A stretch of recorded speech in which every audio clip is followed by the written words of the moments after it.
The air is thick with silence as you step into the morning fog curling off the Mississippi River.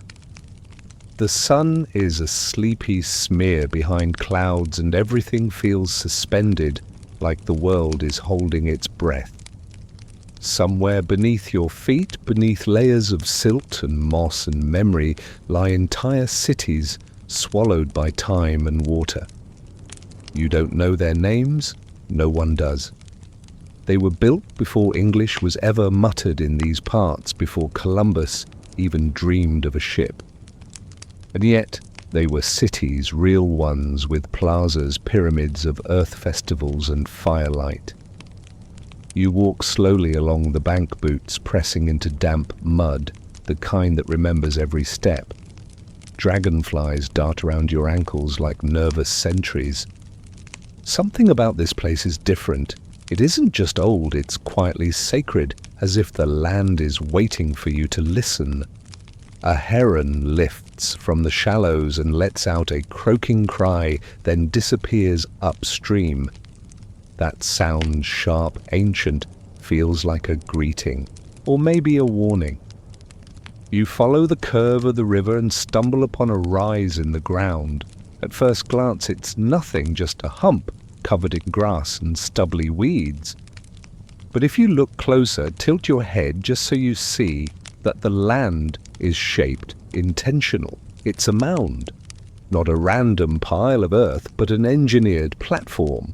Flat on top, sloped with purpose, wide enough to hold a house or 100 people watching the sun rise at the solstice. You climb it, heart thudding. On the summit, the wind picks up, whispering through the trees in a tongue you don't speak but almost recognize. Welcome. Down below, the river gleams like a bronze ribbon winding through a forested quilt. The surface looks lazy, but you know better. That water is powerful. It has carved valleys, buried cities, rearranged the very shape of the continent.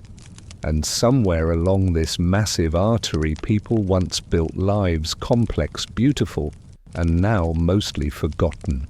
You close your eyes and let the wind paint the past. This isn't some romantic fantasy. Historians agree that before Europeans arrived, the Mississippi Valley was a hive of civilization. We're not talking about scattered tribes with a few campfires. No, this was organized life. Mound complexes, trade networks that stretched from the Great Lakes to the Gulf, religion, politics, art. And yes, some of the cities rivaled medieval European capitals in size. The biggest and best known Cahokia, but we'll get there later. For now, you're standing near a lesser known site, one of the ones without a plaque or a souvenir stand or even a name.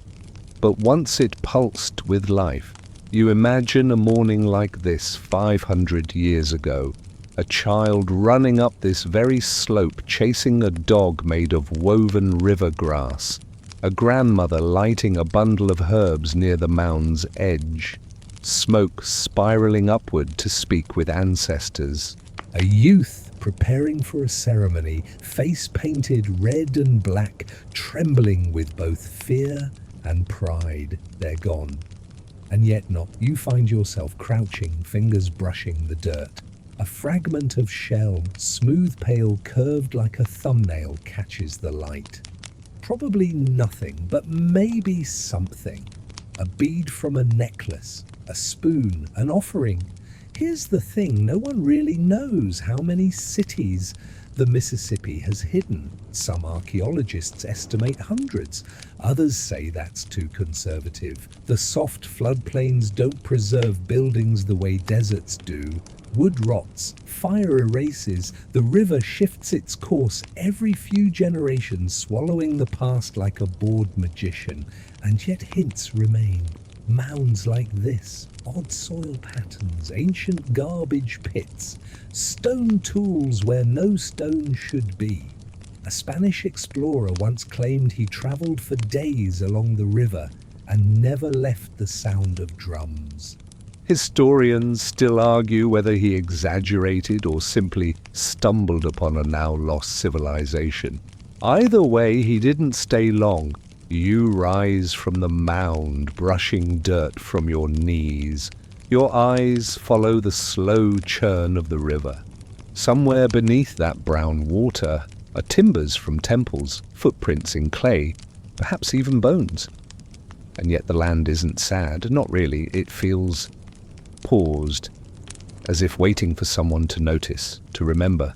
Behind you, a hawk screams, a fish jumps, a truck rumbles across a distant bridge. The present intrudes, but not rudely. You keep walking. The mud clings to your boots like a jealous memory. Ahead lies more riverbank, more forest, more questions. But you have time. After all, the river isn't going anywhere. And neither are its stories. Your boots sink a little deeper into the soft terrain as the land dips and rises, scarred with strange ridges and shallow furrows. At first they seem like the handiwork of erosion, or maybe logging machinery. But the curves are too graceful, too intentional. Some are wide like horseshoe-shaped platforms.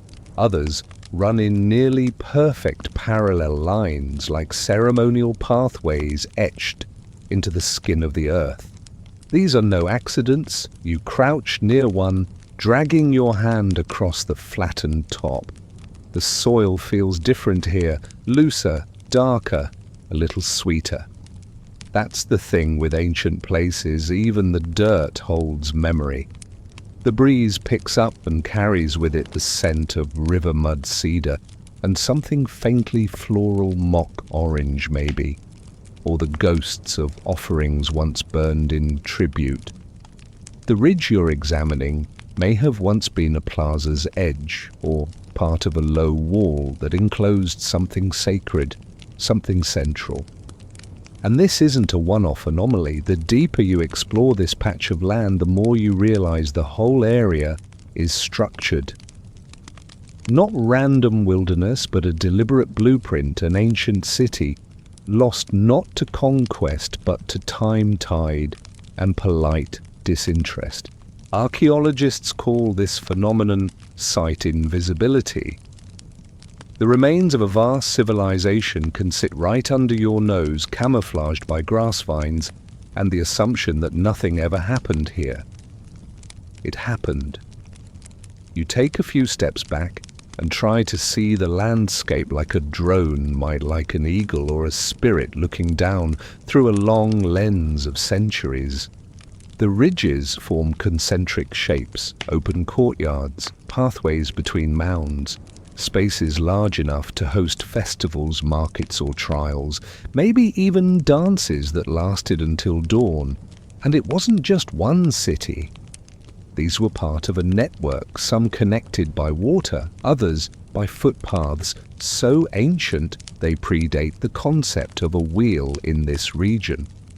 There's a theory hotly debated among historians naturally that the entire Mississippi basin once functioned like a loose confederacy of city-states, independent but allied, like siblings who mostly got along until they didn't.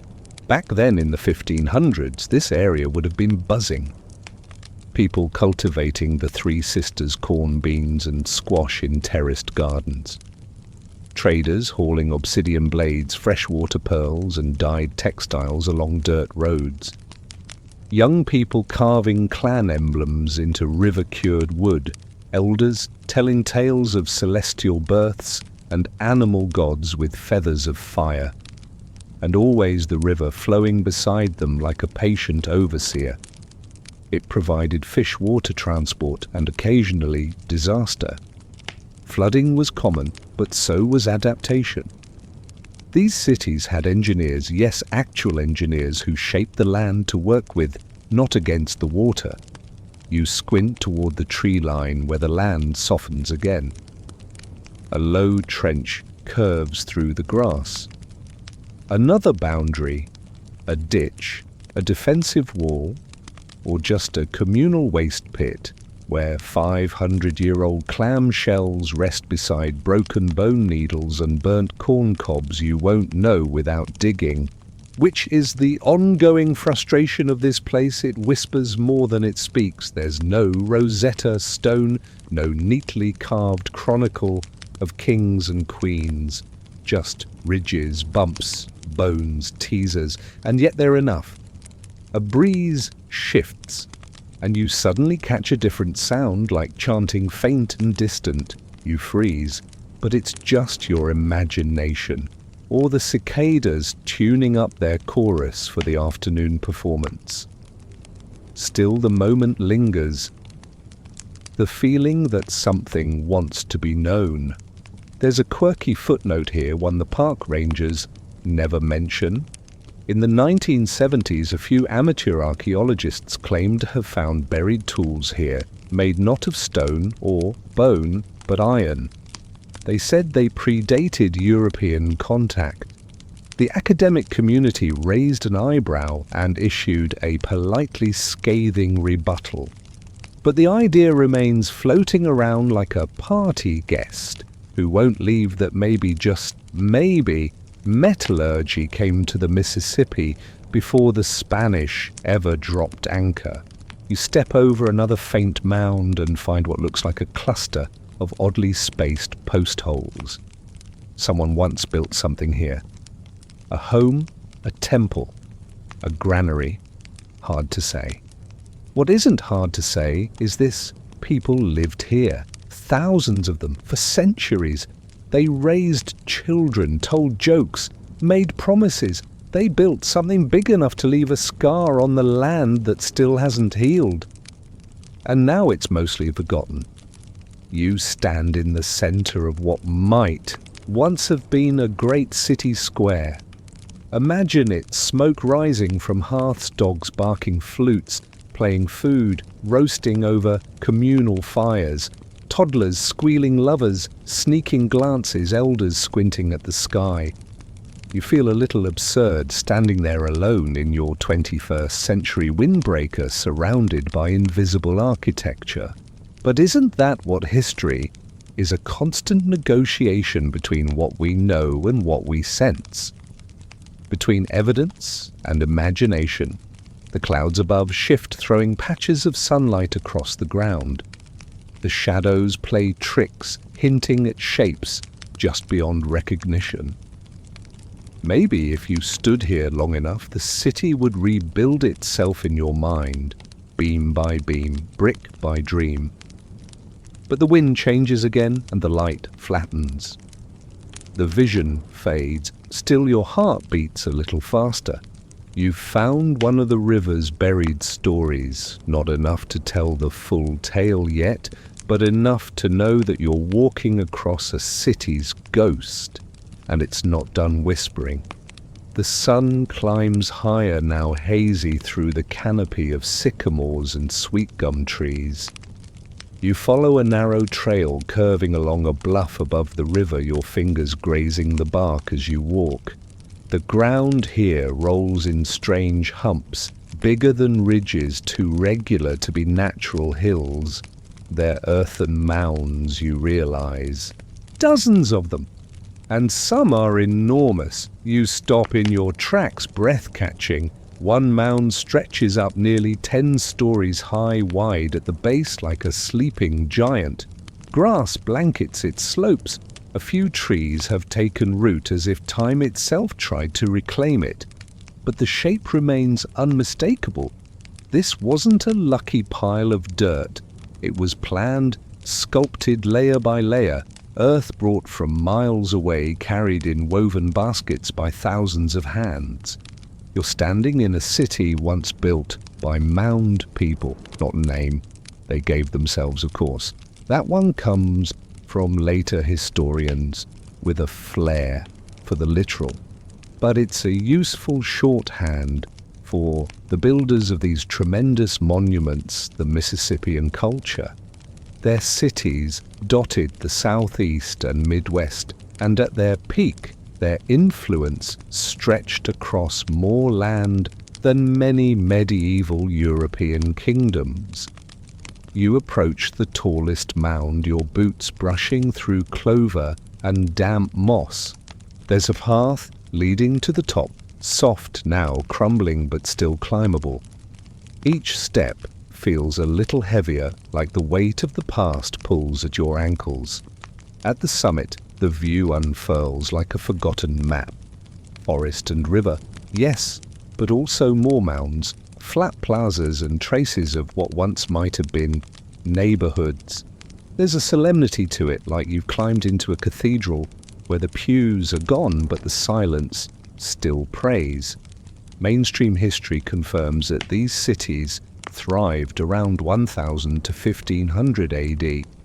People lived in houses made of wattle and daub, their walls smeared with clay, and their roofs thatched tight against the rain. Families gathered for feasts, weddings, burials. Chiefs ruled from atop these mounds, conducting ceremonies that could last for days. Trade routes ran like arteries across the land, linking the Gulf Coast with the Great Lakes. You imagine the scene: a young boy kneeling in the plaza below, eyes raised toward the mound-top temple as smoke coils from sacred fires. His mother whispers a blessing. A priest in feathers and red ochre chants to the sky while drummers pound out the heartbeat of the gods.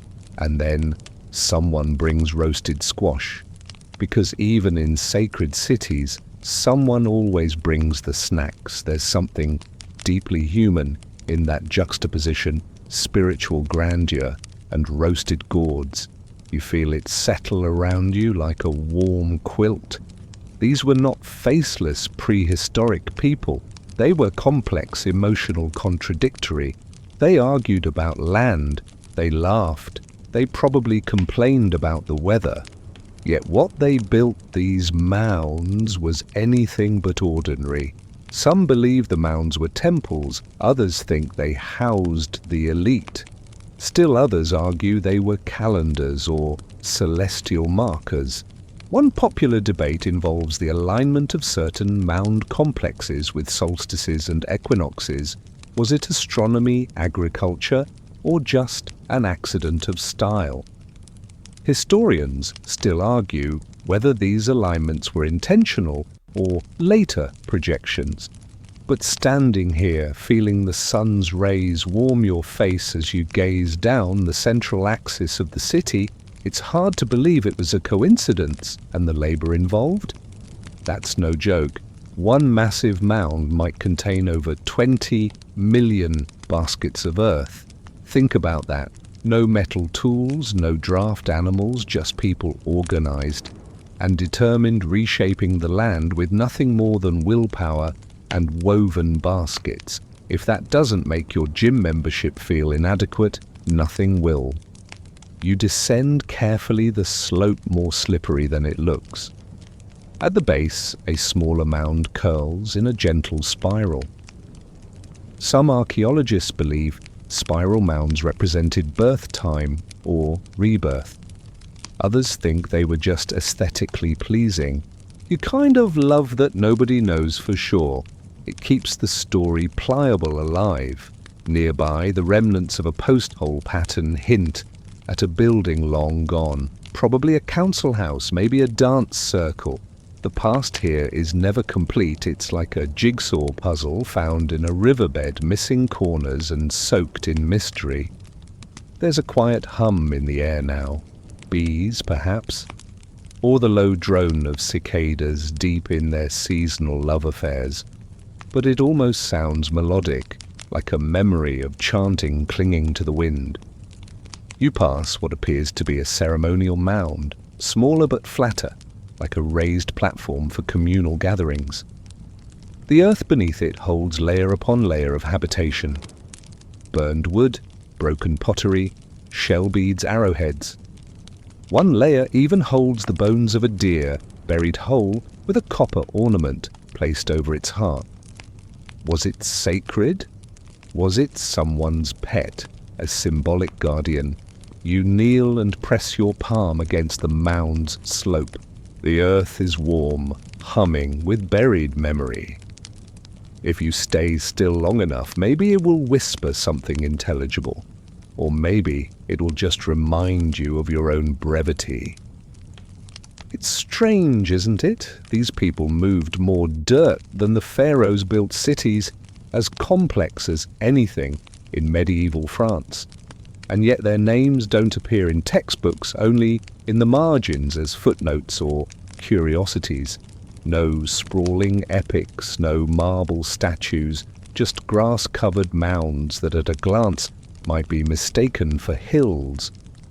And yet here you are, heart beating a little faster, feet rooted in soil stirred by lives that sang, ruled, prayed and built. You turn back toward the river, its surface glinting gold beneath the lazy sky. There's more ahead, more cities, more mounds, more questions. But for now you pause, because this place is not just a ruin. It's a reminder, a city built by forgotten hands. Still standing, still waiting. The path begins to narrow, snaking between dense stands of willow and tupelo trees. Their roots grip the banks like ancient fingers, knuckled and gnarled with age. You duck beneath a branch and push forward, stepping into a clearing where the land suddenly levels out. The air here feels heavier, still, as though it remembers something solemn. You're not alone, not really. Though you see no people, the earth is crowded with memory. The wooden palisades are long gone, their timbers devoured by rot and centuries, but you can still trace the perimeter, where they once stood, rows of post holes sunk deep into the soil, carefully spaced in arcs and angles. Defensive walls, ceremony enclosures, or simply boundaries between the sacred and the mundane. It's hard to say. The people who built this never left behind blueprints. Just patterns in the earth and stories in the wind. Still you imagine them, tall walls woven from timber and bark topped with sharpened stakes. Not crude, but formidable. They weren't just preparing for war, they were defining their world, drawing lines between what belonged to the living, the spirits, and those yet unborn.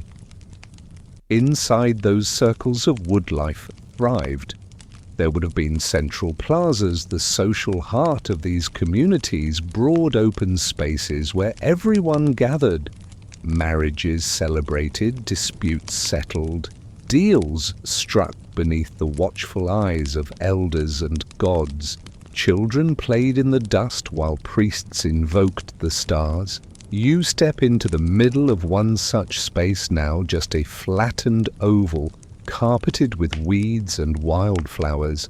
But close your eyes and you can feel the heartbeat of a once loud square.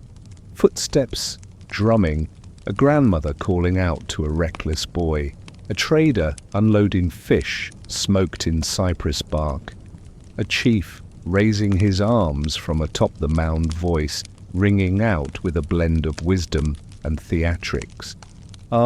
Politicians, timeless in their flair for the dramatic. These gatherings weren't just social, they were legal and religious too. The leaders, often called paramount chiefs, were more than administrators. They were considered chosen by the divine. In some cities, the line between priest and politician blurred until they were the same man dressed in feathers, wearing a copper diadem, speaking with the confidence of someone who definitely didn't have term limits. Some cities had palisade walls around the entire settlement. Others only enclosed the plazas or sacred structures. The choice historians suggest depended on who or what they feared. Enemy towns or something older, darker and harder to stab. There's even a quirky little theory, mostly championed by fringe historians, bless them, that these circular layouts weren't just for defense or ceremony. They claim the geometry mirrors star patterns, that each city was an earthly constellation designed to align with the cosmos. Do mainstream scholars buy it? Not really. But historians still argue whether the Palisades were purely practical, deeply spiritual, or accidentally symmetrical. You shift your weight and hear a crunch beneath your boot. Not bone, just a broken bit of ceramic. Maybe a potsherd, curved and blackened. You pick it up. Smooth on one side, ridged on the other. It once held something water stew ashes. Now it just holds silence. Off to the side of the plaza stands the remnants of what might have been a sacred circle, perhaps a woodhenge. No actual timbers remain, but the post molds are visible dark stains in the earth where pillars once stood. If you've heard of Stonehenge, this is the forest's answer. Wood, not stone. Cyclical, not monumental. Aligned perhaps with solstice sunrises or the dance of Venus. You walk the invisible circle, counting each step, wondering which direction the sun once bled through the gaps between pillars. Imagine watching the seasons pass in shadow and light, knowing when to plant, when to harvest, when to mourn, and when to celebrate. From the central plaza you picture long rows of rectangular homes stretching outward, their doors facing the mounds as if to keep one eye always on the gods. Roofs made of cane and thatch, floors swept daily, walls painted with earth pigments in soft reds, dusky yellows, the occasional dream of blue. Each house a poem of survival. Families cooked over open fires, the smoke curling through the rooftops and out into the night air. They wove baskets, carved tools, and tucked their babies into hammocks strung between poles. Some had dogs, others had carved figurines they whispered to in the dark. The sacred and the domestic living side by side as they always do. You turn again to the great plaza and wonder what it sounded like at its peak. The stomp of feet during ceremonies, the cry of the town crier announcing a successful hunt or a new edict, the low murmur of gossips swirling like smoke, who's courting whom, who disrespected the chief, and of course who brought the worst corn beer to last week's feast. Some things, it seems, transcend time. And then the silence returns. The plaza is empty again, the houses gone, the palisade reduced to ghost posts in the dirt. But the land remembers, it always does. It's a sobering thing to stand where thousands once lived, laughed and plotted, and now nothing remains but outlines and echoes. But it's also oddly comforting. The past doesn't need marble to matter. Sometimes it only needs soil. You press your palm to the ground again gently. The warmth of the sun lingers on the surface. For now, you're the only one listening, but the city is still here. You follow the winding edge of the old settlement moving toward the river's bend. The trail becomes loamy, slick with moss, and scattered with shards of mussel shell, white, pink, sometimes the faintest glimmer of blue. You're not the first to walk here, not by centuries. The trees lean overhead like old men watching. They've seen entire lives bloom and vanish, and just beyond the bend, as you duck through a curtain of tall grass, the earth opens its hands to you. A burial ground, not a cemetery in the modern sense, no neat rows, no headstones, but you can feel its sacredness in the hush of wind, in the hush of your own breath. Mounds again, smaller this time, clustered like a constellation drawn into the land, and with them signs of reverence, offerings. You kneel beside one gently rising mound and see the glint of something caught between grass blades. A bead, no, several. Shells smoothed by hand, once part of a necklace. Nearby, a copper disc lies half-buried green with age, stamped with the faint outline of a sunburst. You don't dare touch it. It's not yours to lift. These aren't trinkets, these are stories. Historians confirm that burial mounds often held elaborate grave goods, ceremonial masks, tools, feathers, even rare minerals. In some cases, entire bodies were painted with red ochre, then wrapped in textiles, and laid to rest among goods they might need in the afterlife, not unlike Egyptian tombs, though here the materials came from forest and river, not desert and stone. One mound you pass is larger, broader, likely the resting place of someone important, a chief, a priest, or perhaps both. Archaeological digs at similar sites have revealed the dead laid out on cedar bark, surrounded by fine pottery, panther claws, turtle shells and pearl beads in the hundreds. You wonder if any lie beneath your feet now. And here's where it gets deliciously weird. Among all the refined artifacts, researchers have also found items that don't quite fit. An effigy pipe shaped like a duck with human eyes, a polished stone engraved with what looks like a grinning skull with fish fins. One burial even contained a pair of bear teeth painted bright blue. Historians still argue whether it was symbolic protection, a clan marker, or just an ancestor's idea of fashion-forward dental flair.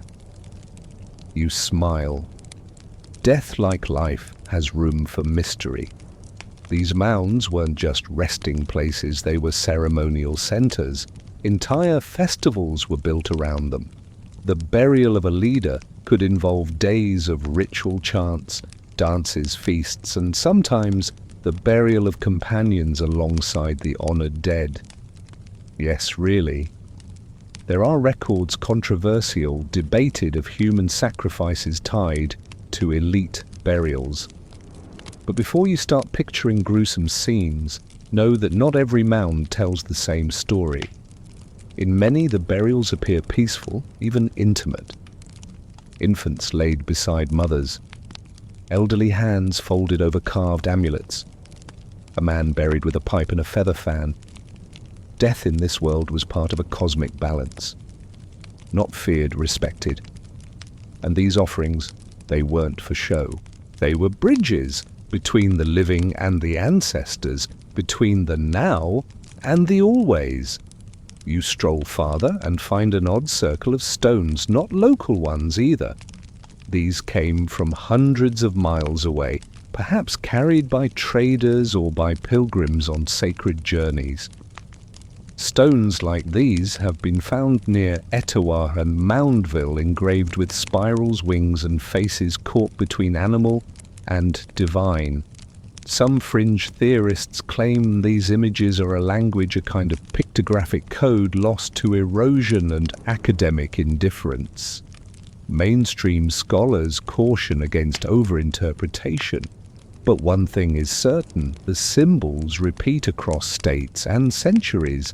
That's not coincidence, that's culture, and it ran deep. You pause by a tree that grew from the shoulder of a mound. One long root snakes downward as if reaching for the bones below. A bird calls overhead, raspy, urgent. A red-shouldered hawk. It circles once, then disappears into the canopy. In moments like this, you feel the weight of time pressing lightly, kindly on your shoulders. You think about the people who walked here, who buried their dead with care and beauty. They believed, as many do now, that memory is a sacred act. That to honor the dead is to root yourself deeper in life. That shells and copper and songs might help someone journey beyond. The burial mounds stretch out like soft punctuation marks, each one a full stop in a life's sentence. And yet here they are, centuries later, still speaking. You sit down near the smallest mound, feeling the grass tickle your ankles. The sun drifts behind a cloud, a breeze nudges the leaves, and for a moment the silence isn't silence at all. It's presence. In a world that so often forgets these people remembered. Every offering was a message: you mattered, you are not lost. And now Neither are they. The ground flattens out again, and the canopy opens just enough for sunlight to slip through. You walk beside the river now, its brown water glinting like a sheet of melted bronze. The current moves with a slow but deliberate churn, steady as breath. If you didn't know better, you might mistake it for peace. But the Mississippi is never still. It remembers everything. Your boots crunch across a patch of ancient shell, midden a mound of discarded oyster and mussel shells layered like pages in a soggy book. Someone ate here, again and again, for generations. The mound grew, not from decay, but from life.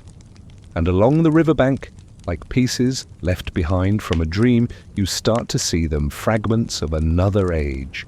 A chipped flint blade, a curl of carved bone, a shard of pottery etched with a sunburst, spiral its edge still razor sharp. This wasn't wilderness, it was waterfront property. In these river cities, status often came from proximity to the water. The river was wealth. Trade moved along its back. News, visitors, fish by the thousands.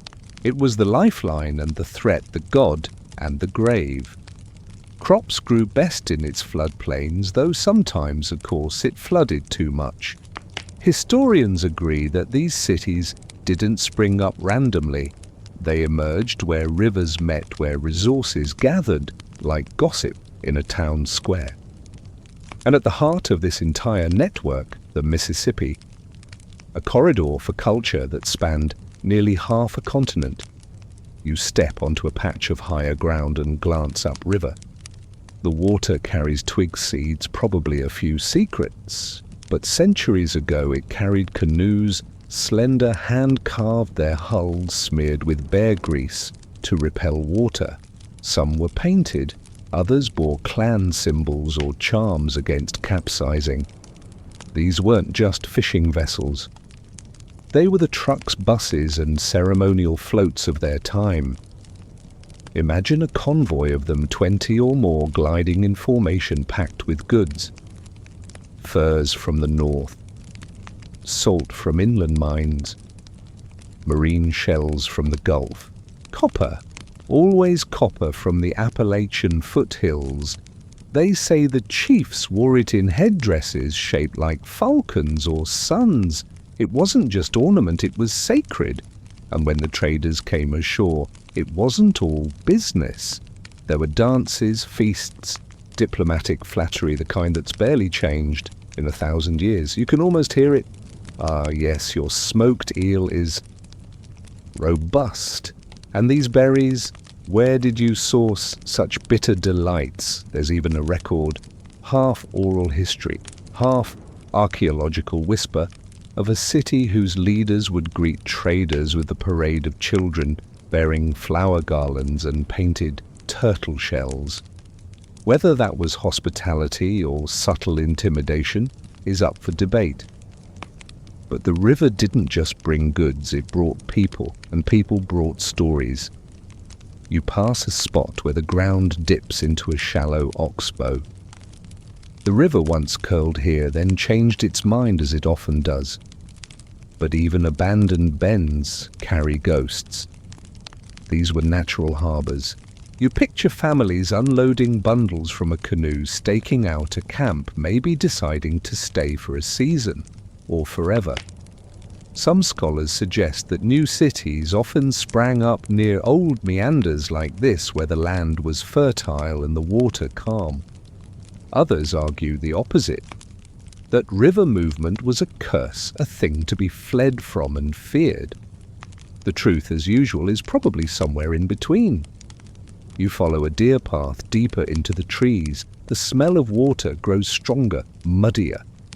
Somewhere nearby, frogs sing in lazy rhythm, and then you hear it, the soft scrape of something wet and massive, sliding into the shallows. You freeze. But no, it's not a monster. It's a memory. The river once again reminding you who's in charge. You pass a fallen tree, its trunk half submerged. Beneath it, cattails sway like dancers. and just beyond them you find what could have been a small boat landing stones set in a deliberate pattern, forming a shallow ramp. Not flashy, not obvious, but smart. Someone designed this, someone who knew that getting in and out of a canoe without slipping required more than luck. You sit on one of the stones, letting the sounds of the river lull you, the breeze, the water. A bird somewhere in the canopy repeating the same 3 notes, as if casting a spell.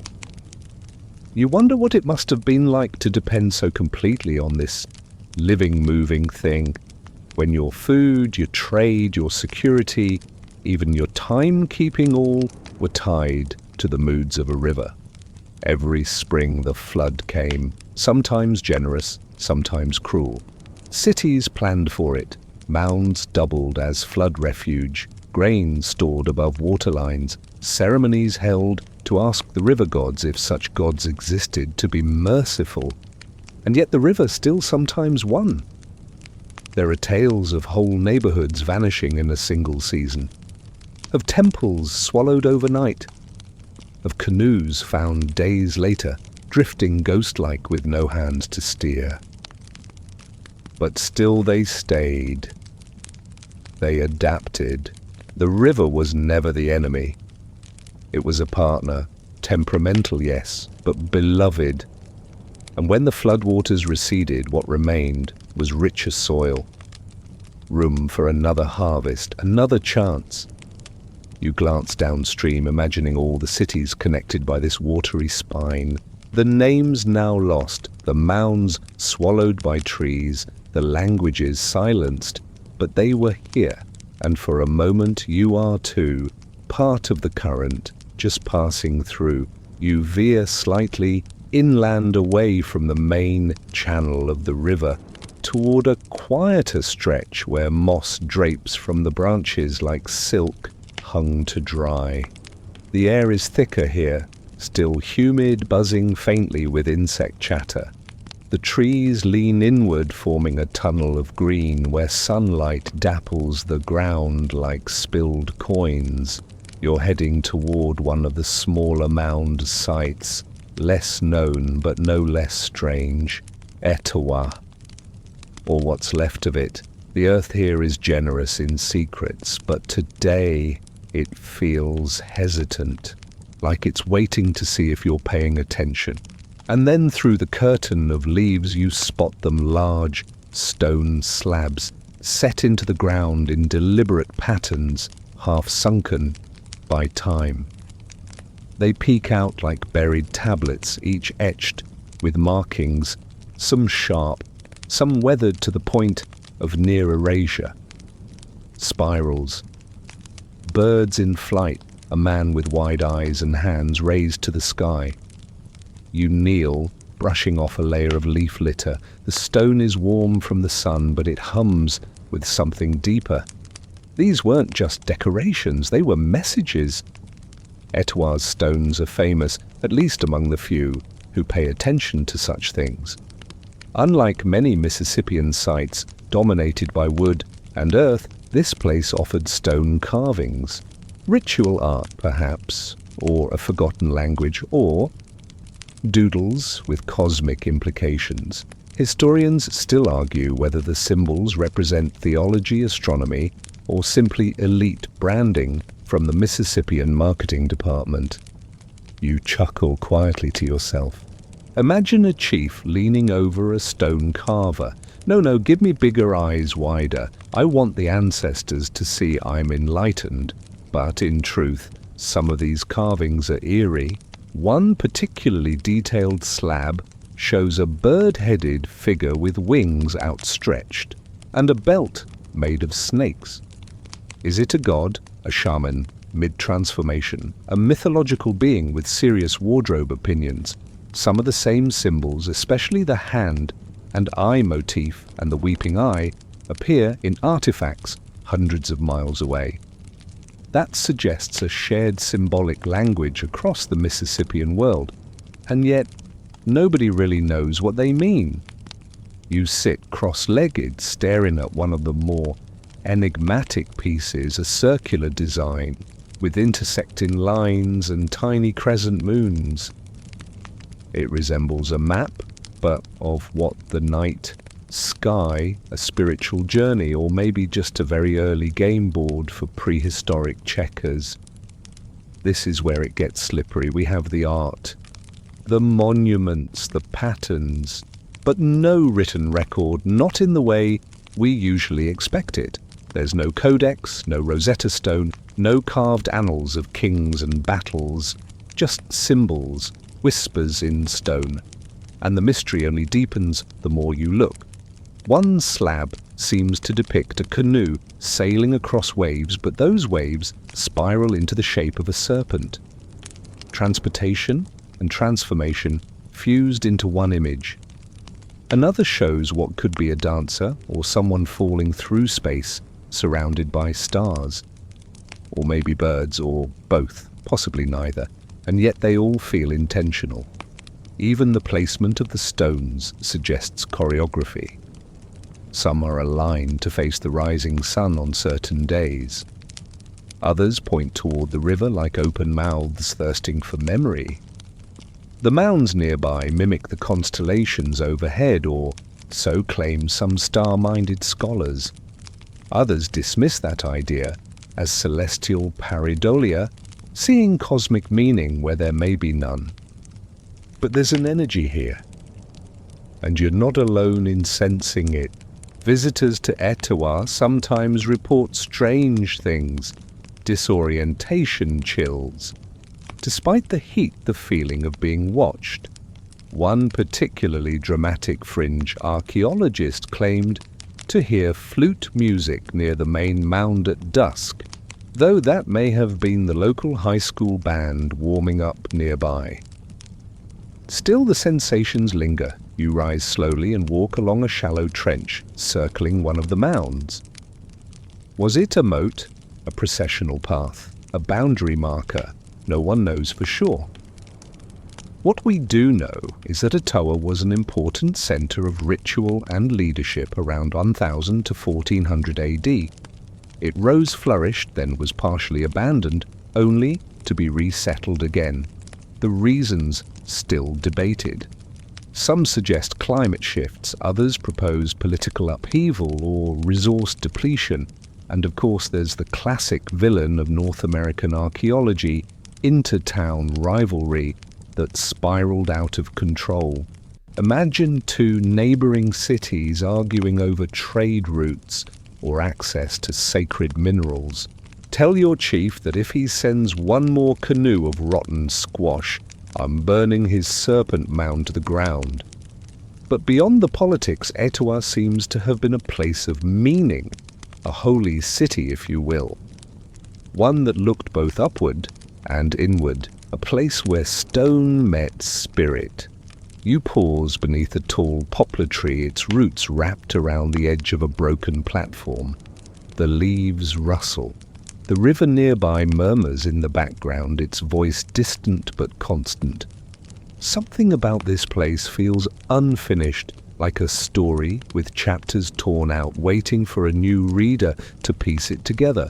You run your hand along another carved slab, a spiral, a hand, a fish with antlers, and you realize this isn't meant to be solved like a riddle. It's meant to be held like a question. What does it mean? What did they see when they looked at these shapes? What do you see now? Maybe that's the point. You exhale slowly and step back onto the trail. Behind you, the carvings blur into dappled shadow, half vanished beneath vines, but you'll remember them. Because even if you don't understand their message, you've heard it. Loud and soft, clear and obscure, a voice in stone. The path re-merges with the riverbank and you follow it like a letter pressed to the margins. The air has turned sweet and metallic, wild grapes ripening somewhere nearby, and that tang of river silt when it warms in the sun. The Mississippi moves beside you like a sleeping animal, never quite still, never quite revealing what it dreams. You keep close to its side, not out of fear, out of instinct.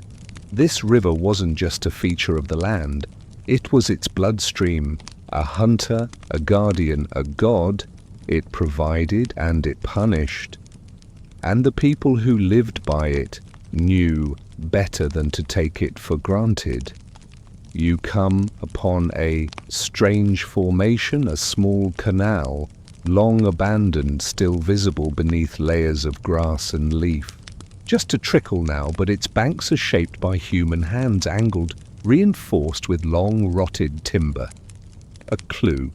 Someone engineered this.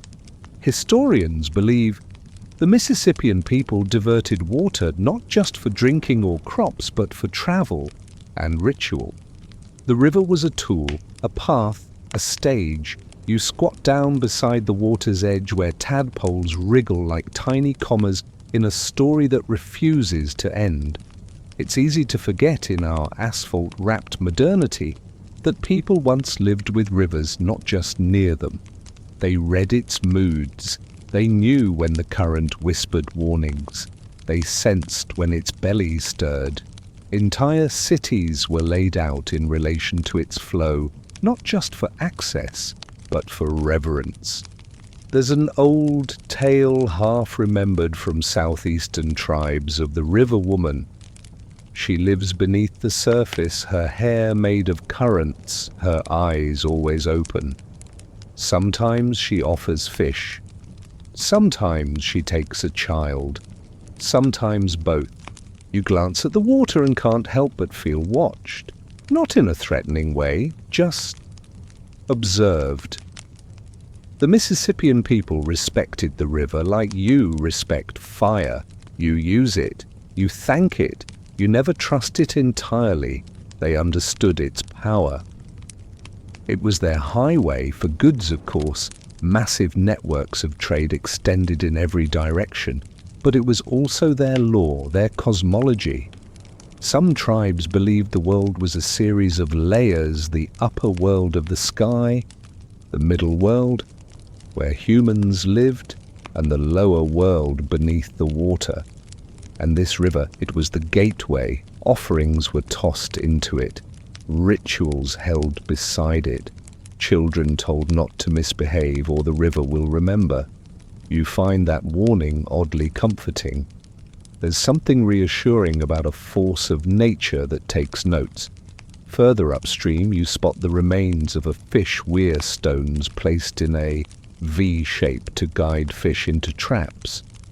Ingenious, simple, effective. These structures weren't built randomly. They were tuned to the river's seasonal pulses. You imagine a father teaching his daughter how to read the eddies, how to place the baskets. Patience, he tells her. The river gives when it's ready. Near the weir you find a few old stones that shimmer in the light. Mica. A mineral that doesn't belong here, not naturally. Someone brought it from far away, perhaps from the mountains of North Carolina. Thin sheets of it were once laid into ceremonial garments or crushed into dust for ritual paint, reflective, glowing. A way to shine like the river's surface under moonlight. Even their gods shimmered. There's a theory, half scholarly, half poetic, that rivers like the Mississippi weren't just transportation routes but maps of the spirit. That to travel the river was to walk through myths, each bend a story, each confluence a lesson. One historian suggested that the very layout of these cities spread like beads on a necklace along the water was an intentional representation of ancestral lineage. The river as family tree, she called it. You like that. Further down the trail you find a spot where the bank erodes sharply, revealing layers of silt and ash. Blackened soil mixed with bits of bone and pottery. A fire pit, a campsite, a riverside shrine. The archaeologists would want samples. You want something else to know what it meant. Did someone stand here watching their mother's ashes drift into the current? Did lovers meet here under moonlight, promising each other they'd never be separated by flood or famine? Did a war party pause here before launching into battle, marking themselves with mud and blood and courage? The Mississippi has seen it all. And like any good river, it doesn't spill everything at once. And here's a quirky tidbit for you. Early colonial maps sometimes depicted the river not as a single winding line, but as a twisting braid of channels. One 16th century map even painted a massive waterfall in the middle of what is now Louisiana. That waterfall didn't exist, but maybe it did in myth. Maybe someone heard it in a story and decided it should be real. History is sometimes more dream than fact. And the river doesn't care which version you believe. You sit by the bank and watch the surface swirl around a half-submerged log. The sun glints on it, turning water to glass. It's peaceful now, but you know the violence it can bring. Floods, shifting banks, whole villages eaten in the night. Yet the people stayed. They built their lives beside it anyway. Because the river wasn't just a risk, it was a promise. The forest closes in again, this time thicker, the sunlight trickling through the canopy in golden fluttering threads. There's a hush to this part of the trail, like the trees are holding their breath. You tread softly, brushing past ferns and saplings as the air cools around you, sweet with pine and something darker, wet earth, old wood, maybe even a whisper of smoke long gone. And then you see them, not ruins, not exactly, more like imprints. Gentle rises in the forest floor, broad rectangles under the undergrowth, shadows of long decayed wooden walls. You stop and you can feel it more than see it. This was once sacred ground, temples. They didn't build with stone, they didn't need to. These people knew how to work with the forest, not against it. Temples were made of timber, tall poles, sunk deep into the earth, lashed together with vines and clay, the walls daubed in river mud, and painted with sacred pigments. Roofs rose steeply thatched with reeds or palm fronds depending on the land. They weren't built to last forever, they were built to mean. And when they stood tall, glimmering with torchlight smoke curling from their tops, they must have looked like something torn from the sky and stitched into the earth. You move carefully between the impressions. Even now, centuries after the temples fell, the earth remembers their outlines. You can almost trace the doorways with your feet. You imagine stepping inside cool shadows walls painted with serpents, and birds and altars made of stone or wood, set with offerings of feathers, maize, and crushed shell. This was not a place to enter casually. The Mississippian world was built on layers of belief, of ritual, of authority. Temples weren't just buildings, they were portals between worlds, between layers of existence. One step inside and you weren't just walking into a house of worship, you were walking into a conversation with gods. And those gods, oh, they were dramatic. The sun was supreme. The Birdman, a falcon-headed warrior of death and rebirth, loomed large in ritual iconography. So did horned serpents, clawed panthers, and beings with mouths of fire. This wasn't your cozy sit-down-and-chat pantheon. These were gods you approached with painted skin and trembling knees. But they weren't cruel, just firm. You did things properly or you didn't do them at all. There's an old Mississippian legend passed down through Muskogee and Choctaw lines of a priest who lit the wrong incense during the autumn festival. The sun god punished the entire town with a month of clouds and spoiled fish. The people forgave the priest, the fish never did. You smile, even myths have critics. You move to one of the larger mounds beside the forest clearing. It's flatter than the others, almost platform-like. Some believe this was where the temple stood, a wooden pyramid, brightly painted, topped with a pole bearing the banner of the ruling clan. Imagine it standing at the edge of the mound, the priest in ceremonial robes, feathers, shells, bright pigments, stepping into the dawn with a bowl of maize porridge and a flame to greet the rising sun. Below in the plaza, hundreds gather. They chant, they sing, they stomp in time. Every movement timed to the turning of the world. It wasn't just religion, it was survival. Crops depended on it, harmony depended on it. The gods weren't abstract, they were in the soil, in the river, in the thunder. And when the temples aged, when the wood began to rot or lean, they didn't patch them, they buried them. Yes, they would dismantle the old temple, cover it with clean earth, then build a new one on top. Over and over again, layer after layer, a holy skyscraper of meaning. Archaeologists digging into certain mounds have found up to 10 iterations of temple foundations, one atop the next, each buried ritualistically, like seasons of belief. Historians still argue whether this was practical engineering, spiritual necessity, or both. But the symbolism is potent, the present always built upon the bones of the past. You step onto the mound's surface. It's springy with leaf mold, quiet underfoot. If you stand still enough, you can almost feel the vibration of old chants beneath your soles. This was a place of fire. Not just the warmth kind, the transformation kind. Some rituals involved smoke so thick it would twist the air like snakes. Others involved music drums carved from cypress flutes, made from cane songs passed down, not in writing, but in muscle memory. You sing what your grandfather sang, who sang what his grandmother sang. The music carried the stories, and the temples gave them shape.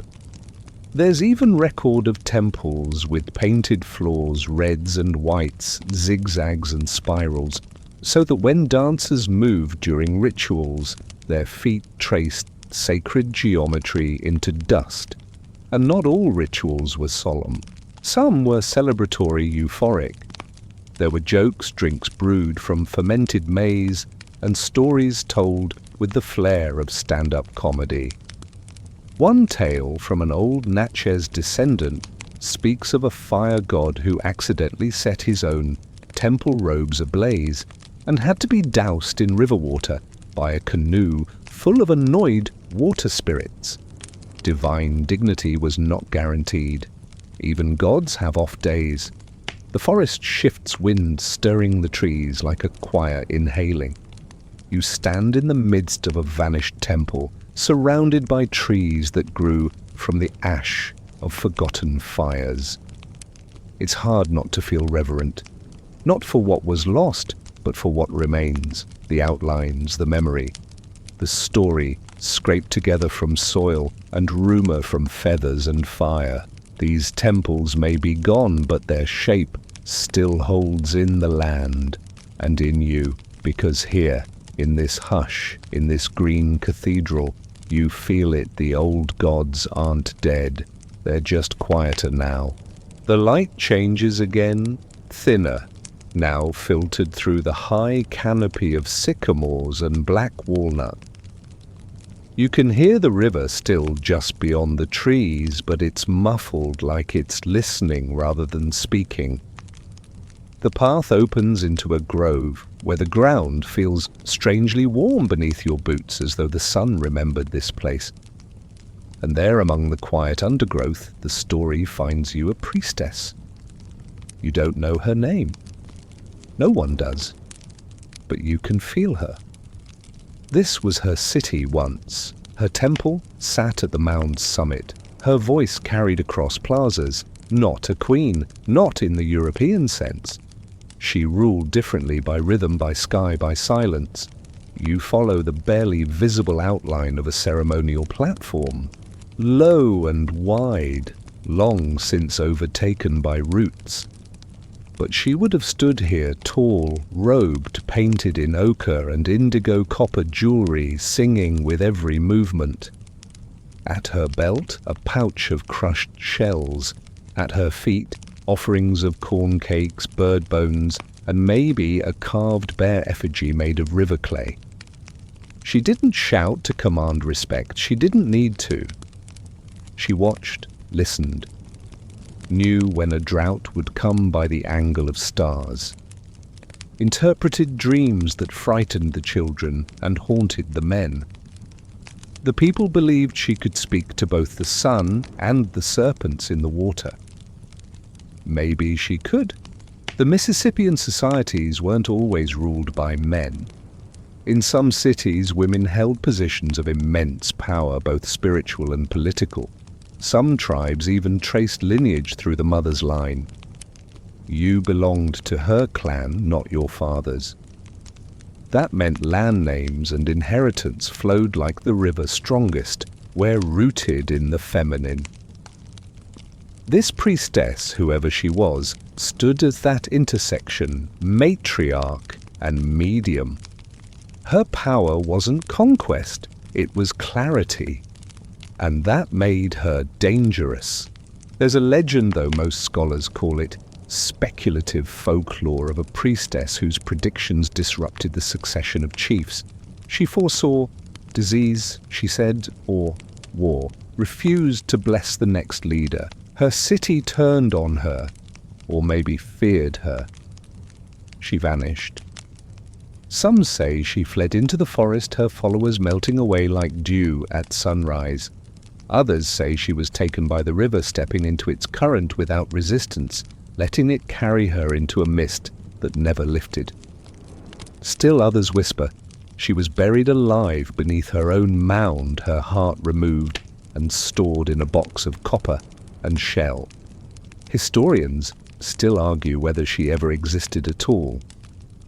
But when you stand here in the grove, thick with pollen and birdsong, her presence feels undeniable. You can almost see her shadow flickering across the tree trunks, not haunting, observing. The Mississippian spiritual world was layered and intricate. The people believed in an upper world radiant, and ordered a middle world theirs and a lower world watery, serpentine, powerful, and strange. The priestess walked between them all. Her tools were more than ceremonial.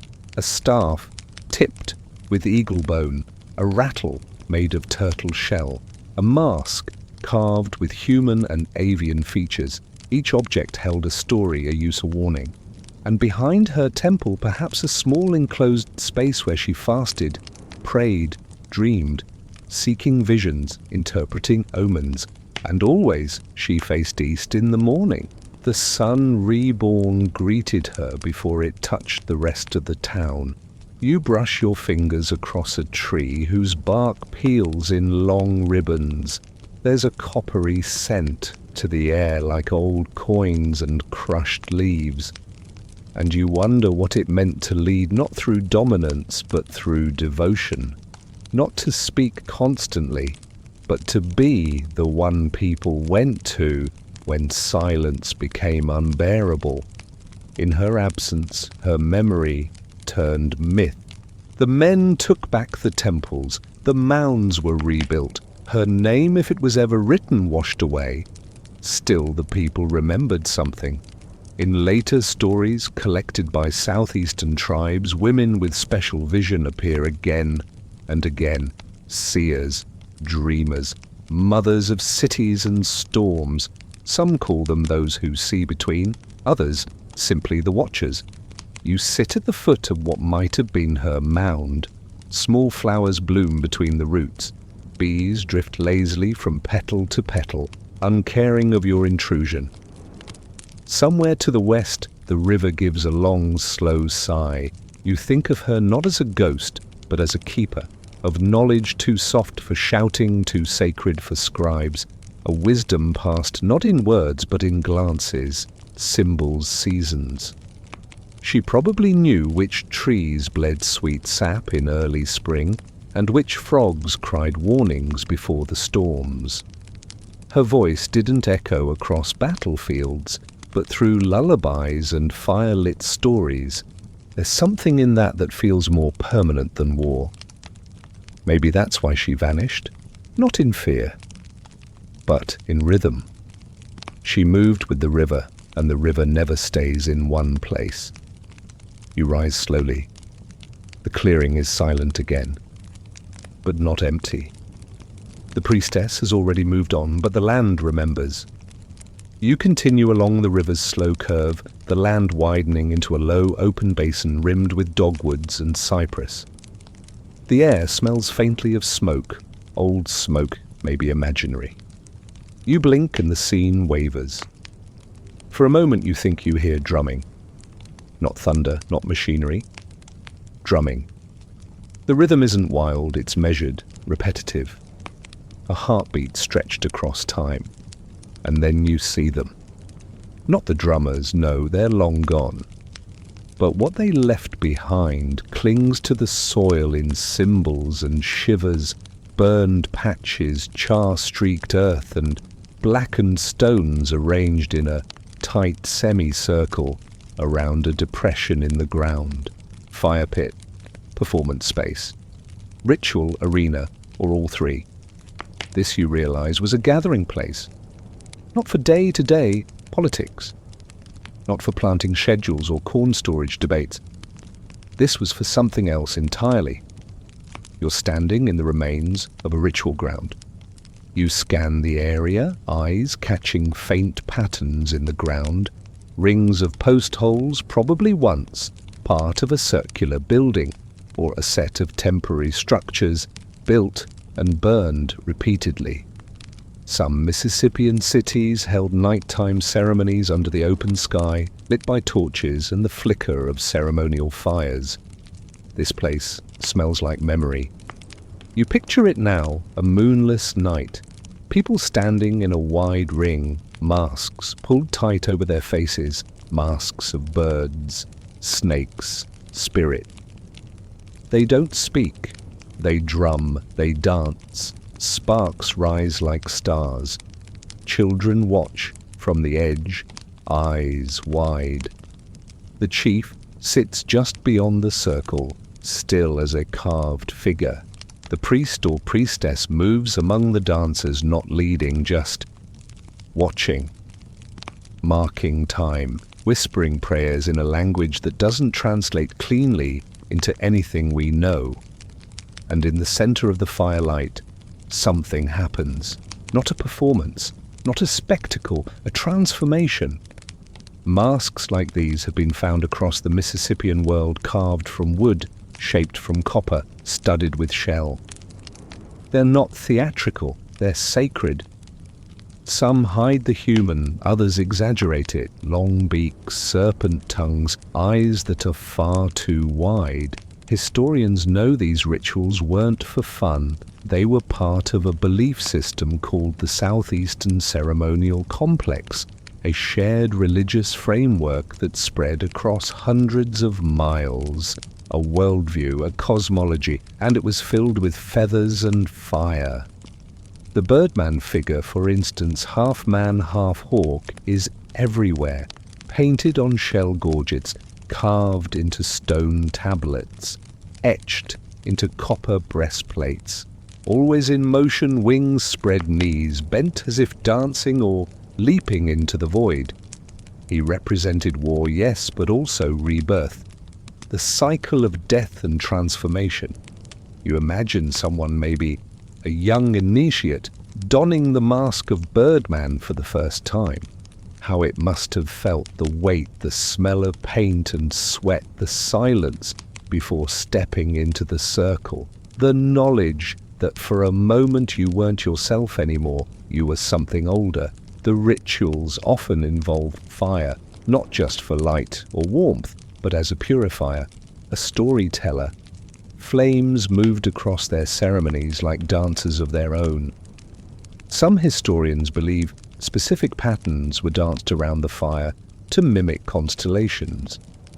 Others think it was about tempo steps, beats, chants synced with the pulse of the earth. And there were offerings. Cornmeal tossed into the blaze, animal bones, carved tokens, sometimes even items too precious to burn a copper plate, a favored tool gently lowered into the coals as a gift to the lower world.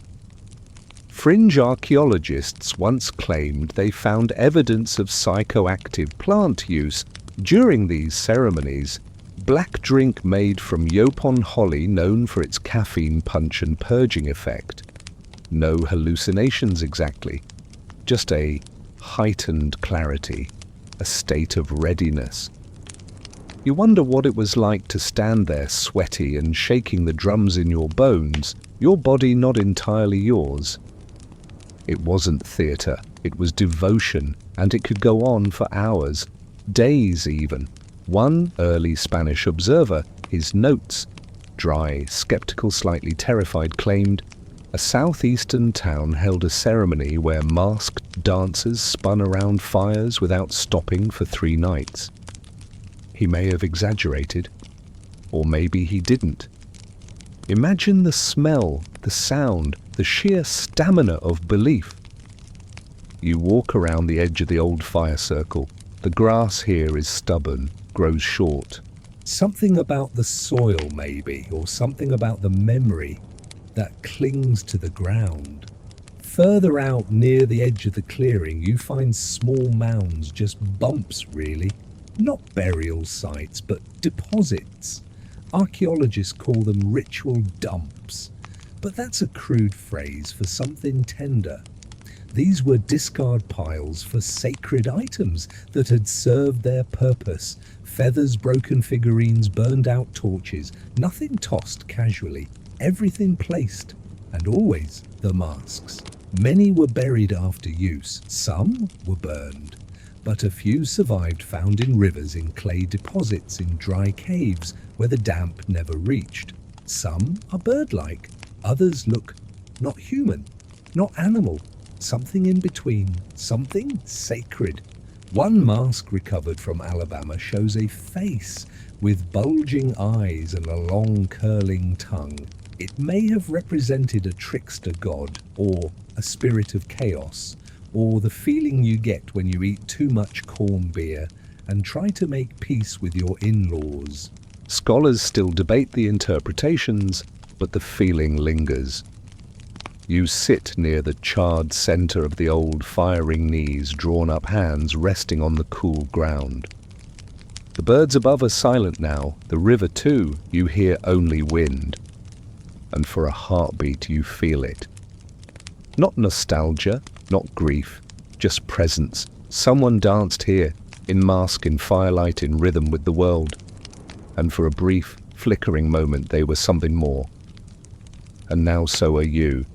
You rise slowly, your hands still warm from the fire-shaped earth, and follow the trail as it narrows again, pressed in by vines and wild sunflowers. A scent clings to the air, sweet and faintly roasted like dried maize in a clay pot. Your stomach growls. Of course it does. Even centuries-deep history can't silence that very human instinct. And that brings you to the heart of what made these cities thrive. Not war, not gold, not even the river. Corn. You come into a clearing where rows of ancient soil beds still run in faint, wavy lines. The forest is trying to reclaim them, but the land still remembers how it was shaped. These were agricultural fields, systematic, elevated, and as essential as any mound or mask. Before the Spanish, before the missionaries, and the musket before the maps that erased. What they didn't understand there was corn. Zea maize, the golden thread, woven through Mississippian life. Corn was more than food, it was law, religion, culture, and clock. You kneel at one of the faint ridges. The soil is dark here, rich with centuries of organic memory. The Mississippian people knew how to work it. They rotated crops, they composted, they understood erosion and drainage. In swampier places, they built raised beds to prevent flooding. In drier regions, they dug ditches to trap rainwater. This wasn't primitive farming. This was expertise honed over generations. And they didn't plant corn alone. They planted companions: corn, beans, squash, the three sisters. A horticultural symphony. Corn grew tall and provided a living pole. Beans climbed the stalk and fixed nitrogen in the soil. Squash sprawled low and wide, its leaves shading the earth, preserving moisture, keeping weeds at bay. Together they nourished both the people and the land. You can still find the bones of ancient storage pits, round hollows beneath now invisible homes, where dried ears of corn once waited out the winter. Some pits held thousands of kernels, more valuable than gold, lighter too. You imagine a family gathered around one such pit, a mother humming as she shells corn into a basket, a child sneaking a handful to chew raw, a grandfather tapping his walking stick on the packed clay floor and telling stories about the first corn woman, how she came from the stars or the earth, or the union of a bird and a fire. The origin stories vary, but they always place corn at the center, and so did the people. Entire festivals revolved around its cycle. The green corn ceremony was one of the most sacred, especially in southeastern cultures. Held in late summer, it was both a harvest and a cleansing. Old grudges were buried, sins forgiven, tools repaired, even prisoners might be released.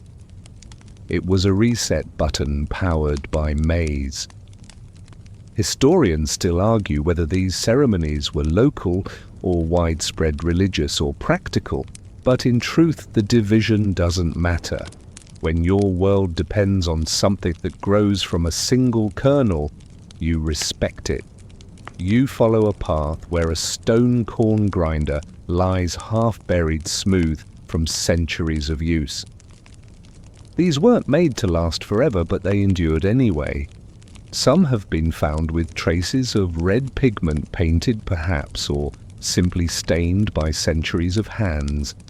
Near the grinder, a small piece of fired clay catches your eye, a figurine, broken. The head is missing, but the body is decorated with incised lines. Could it be a corn mother, a fertility symbol, a child's toy? You gently leave it where it is. Some things aren't meant to be claimed. A quirky little find from the 1990s revealed fossilized corn kernels inside a forgotten drainage ditch, perfectly preserved, pressed flat by time. The archaeologist in charge admitted he pocketed one and kept it in his desk drawer for years for inspiration, he said. Eventually, it disappeared. He suspects a student took it. Corn has always had a way of traveling.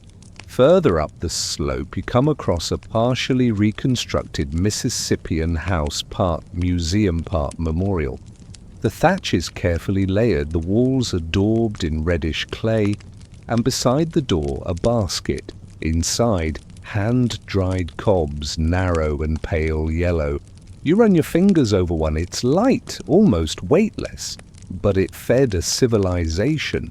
This is what gets missed in the epics and ruins. Cities rise because bellies are full. Walls are built because there's enough surplus to worry about things beyond mere survival. Rituals flourish because someone planted seeds and remembered when to harvest. You think again about those massive mounds, the ornate burials, the stone carvings with their spirals and talons. They're dazzling, but none of it happens without the humble rhythm of agriculture. Plant, wait, hope, Harvest, repeat. It's not glamorous, but it's holy. You walk to the edge of the field where the forest begins to close in again. The clearing behind you hums with crickets and wind. Cornfields may be gone, but the memory lingers. And if you listen closely, you can almost hear it, the whisper of leaves brushing one another in the hot summer breeze. You think about the first person who ever saw a stalk of corn reach up toward the sun and thought, yes, that's it, that's what we'll build our world around. And they were right. You're not holding a spear or a relic or a mask. You're holding an idea, one small golden promise, still warm from the earth. The trail shifts again, sloping gently down toward a marshy stretch of land where the cypress trees grow tall and wide, their bases swollen like the feet of old gods. The air grows thick here, fragrant with algae decay and the subtle sweetness of blooming pickerel weed. Mosquitoes hum persistent, but not yet feral. You wave them off as you make your way onto a narrow boardwalk. The ground is too wet for walking, too soft to build upon unless you know the trick. And they did. Here among the cattails and mirrored pools you come upon the remnants of a village that once stood not on land but above it. Cities on stilts, yes, really. This wasn't Venice with its limestone columns and stone archways. This was wood, simple, strong and smart. Raised homes, granaries and even walkways stood above the marsh, elevated on carefully sunk poles, lashed with vines and braced against the rising water. They had to be. The Mississippi floods didn't ask permission. You step off the boardwalk and onto a stretch of solid ground, barely raised, barely dry. But here between the roots of two massive trees lie post holes, perfectly spaced, an old floor plan sketched in negative. One of the buildings that stood here might have been a home, another a fish drying rack, a third, who knows, a ceremonial tower, a watch post, a place to sit and argue about who brought the worst stew to the last river feast. The Mississippians were adaptable. If the land was dry, they built on it. If it was soggy, they built above it. In some areas, especially along the Gulf Coast and the lower Mississippi, they crafted entire neighborhoods that hovered just feet above the muck. You imagine the scene, children running along plank walkways, their feet drumming hollow sounds across the water. Women pounding grain in raised baskets, laughing, swatting at flies. A dog barking, slipping, splashing into the marsh, only to shake himself off beside a stack of drying fish. And in the evening, the torches lighting up the water's surface with flickers of fire, sky above flames, below stars caught between.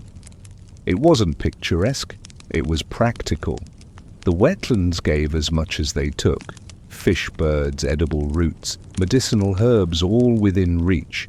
But they also shifted constantly.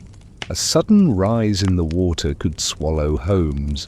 A dry spell could crack the earth and sink poles, so the people adjusted, rebuilt, repaired. Fringe historians once proposed that some stilt villages were mobile, designed to be taken apart, moved up or down the river, and rebuilt on higher or lower ground. Mainstream archaeologists are skeptical, citing lack of physical evidence. Still, the idea of a floating city haunts the imagination. Like a ghost fleet of homes drifting gently with the current. Some structures were seasonal. Granaries, for example, might be raised in spring, stocked through summer, and abandoned once the cold set in. Others were permanent homes for families who had lived with water so long they no longer noticed the damp in their bones. You move along the edge of a shallow pool where lily pads tremble with the weight of a frog. The water is clear enough to see the silty bottom, and beneath the surface something glints. A shell pendant maybe, a fish hook carved from bone, a bead. You don't reach for it, because this place still feels inhabited, not by people but by choices, ingenious ones. You sit on a sun-bleached log, its bark stripped away by time and termites. The quiet here is dense, not empty. The occasional splash, the buzz of dragonflies, the creak of trees shifting in the breeze. It's a living hush. And you think about what it takes to build a life in a place that constantly threatens to drown you. Not just survive, but thrive. They didn't pave it. They didn't drain it. They didn't conquer it. They built with it. Raised homes became statements of resilience, a way of saying, we belong here, even when the earth disagrees. Some archaeologists believe the elevated structures weren't just for water, they also kept food away from scavengers, reduced insect infestations, and created cool air pockets in the heat. Smart, very smart. And still the people added beauty. Shell inlays in floorboards, painted wood, hanging charms made of feathers and carved river stones. There's always time to decorate, even when the floor sways slightly with each step. You glance up. The sun has shifted again, throwing the trees' shadows across the water like black lace. It's beautiful. But you also remember what comes with this place: snakes, disease, floods, decay. It wasn't paradise, but it was home, and it worked. You make your way back to the dry path, glancing once more at the waterlogged clearing where stilts once held lives above the muck. There are no photographs of these places, no preserved buildings, just patterns in the soil. Charred wood found buried 10 feet down, shell beads strung in ways that suggest elevation because they were dropped through slatted floors. This was a city that didn't leave a skyline, it left an echo. You hear it now in the water, in the hush, in the slant of the sunlight. A city above the earth, built to float in place. You've walked for hours now, it seems, though. Time slips loose when the trail leads deeper into stories. The forest shifts again, and ahead, the trees thin and the ground slopes gently upward. A rise in the land, nothing dramatic, just enough to feel intentional. You crest the ridge, and then you stop. At first it looks like a hill, a lazy bulge in the greenery, until your eyes adjust to its contours. Long, undulating, coiled, no, not a hill, a serpent. You're standing at the edge of an ancient effigy mound, and it stretches far beyond your sight, its sinuous body winding through the earth like a creature asleep in dirt. A snake, unmistakably. Its head is wide, slightly raised. Its tail tapers into elegant curls. It doesn't hiss, it hums. These kinds of mounds appear throughout the eastern woodlands, but the serpent mound, perhaps the most famous, is often associated with Ohio. Still, legends of the great serpent wind their way down into the Mississippi world too, where mounds took many shapes and snakes were more than decoration.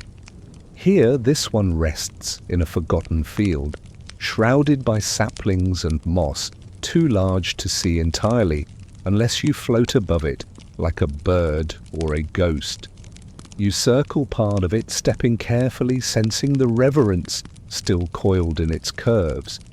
This wasn't just a monument, this was cosmology made physical, a sacred diagram, a prayer written in soil. The great serpent meant many things. To some, it was the guardian of the lower world, watery, mysterious, potent with magic. To others, it was a symbol of rebirth, like the snake shedding its skin. Some saw it as a bridge between life and death. Others feared it outright. Historians still argue whether effigy mounds were burial sites, astronomical calendars, or religious totems. Many believe they were all three. One idea suggests the coils of the serpent align with lunar events, solstices, eclipses, moments when the sky and time pause to exhale. You walk along the back of the mound imagining what it must have looked like, freshly made soil, packed and gleaming edges sharp, perhaps covered in white gravel or lined with stones. From a distance, it would have resembled movement. A creature forever in the act of slithering. Effigy mounds weren't unique to the Mississippian world, but their existence here adds layers to the story. These people built cities, temples, palisades, farms, but also this. A monument not to war, but to mystery. And let's be honest, building a snake the size of a football field isn't something you do on a whim. There's a quiet intensity to serpents in indigenous lore. They live in both worlds, above and below. They vanish into holes, they swim and they strike. They are medicine and omen, creation and chaos. You don't mess with snakes, you honor them. One Muskogee story tells of a great horned serpent who lived in deep waters, granting visions to those brave enough to face him. But the price was steep. You might gain wisdom, or you might never return. A gamble not unlike archaeology.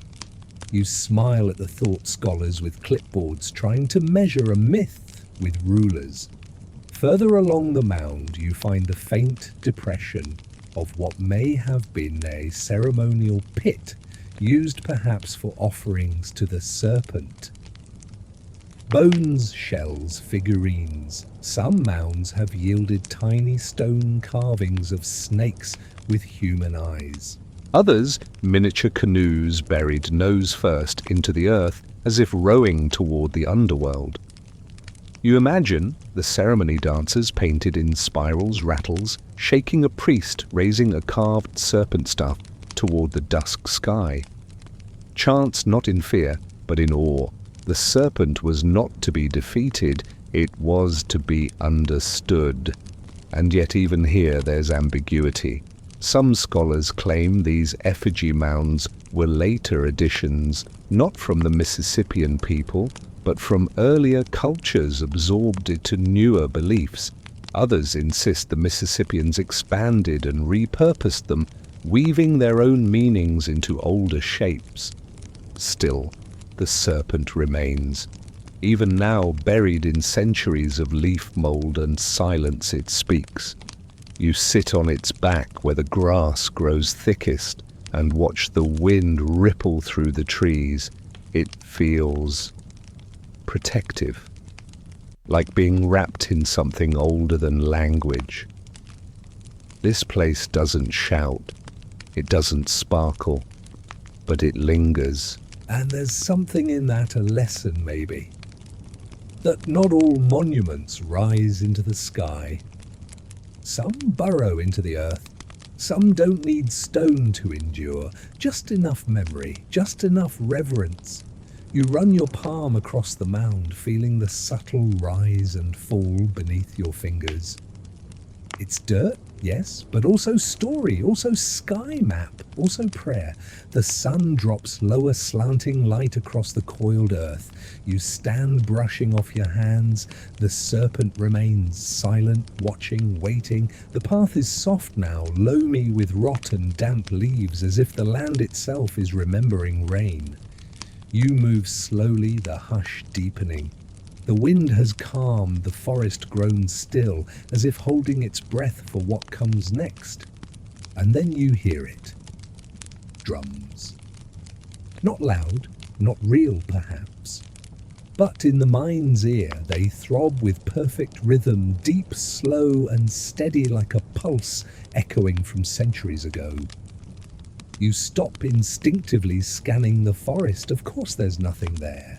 Just trees, birds, and that impossible sense that the air itself is keeping time. You're walking into a city on the verge of transformation. This was the edge.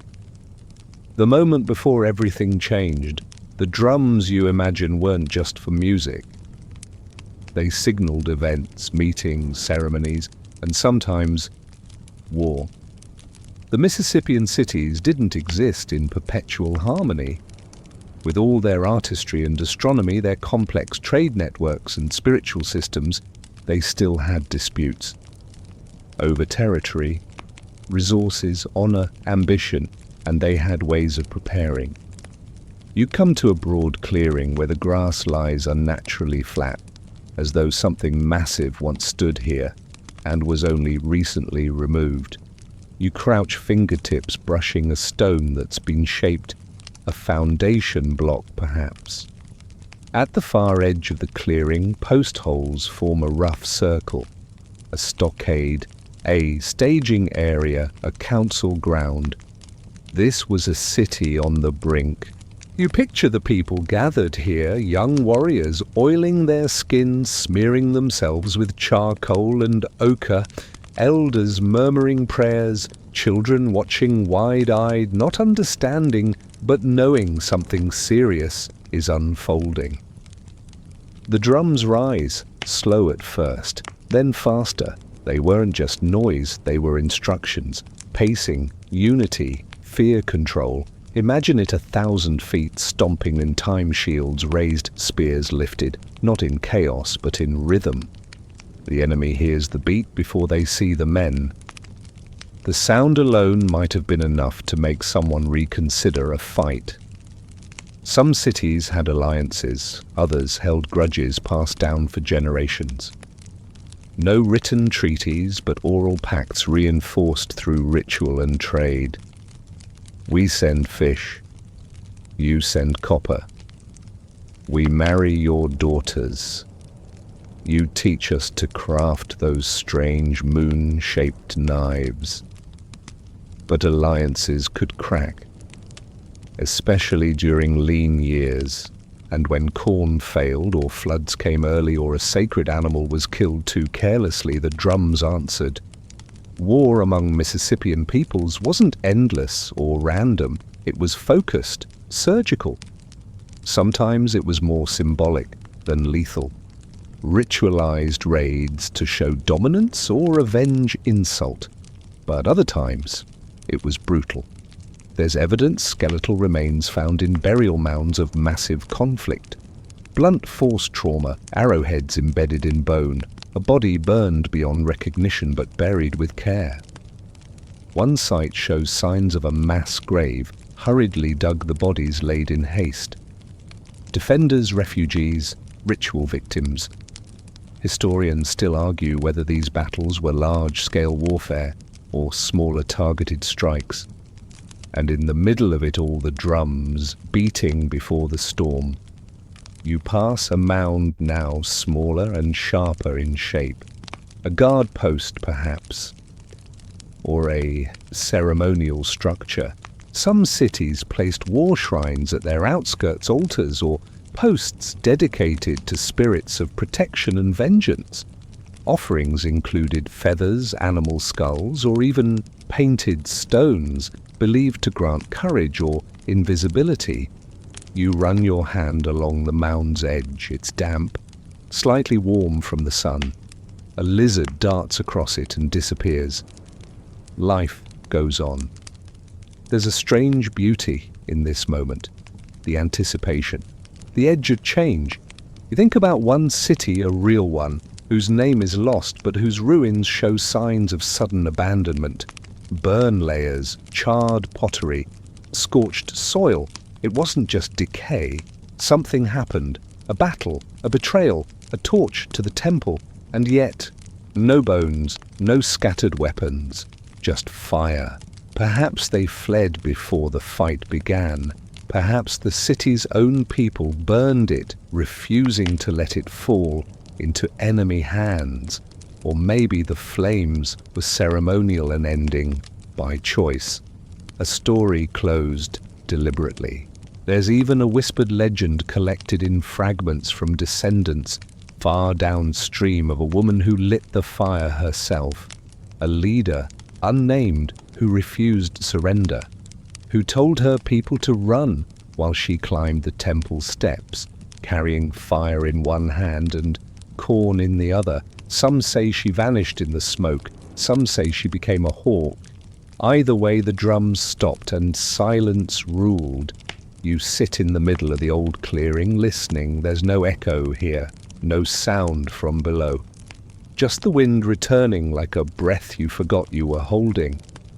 And that's the strange thing. Cities fall, songs end, fires burn out, but the drums, they're still there.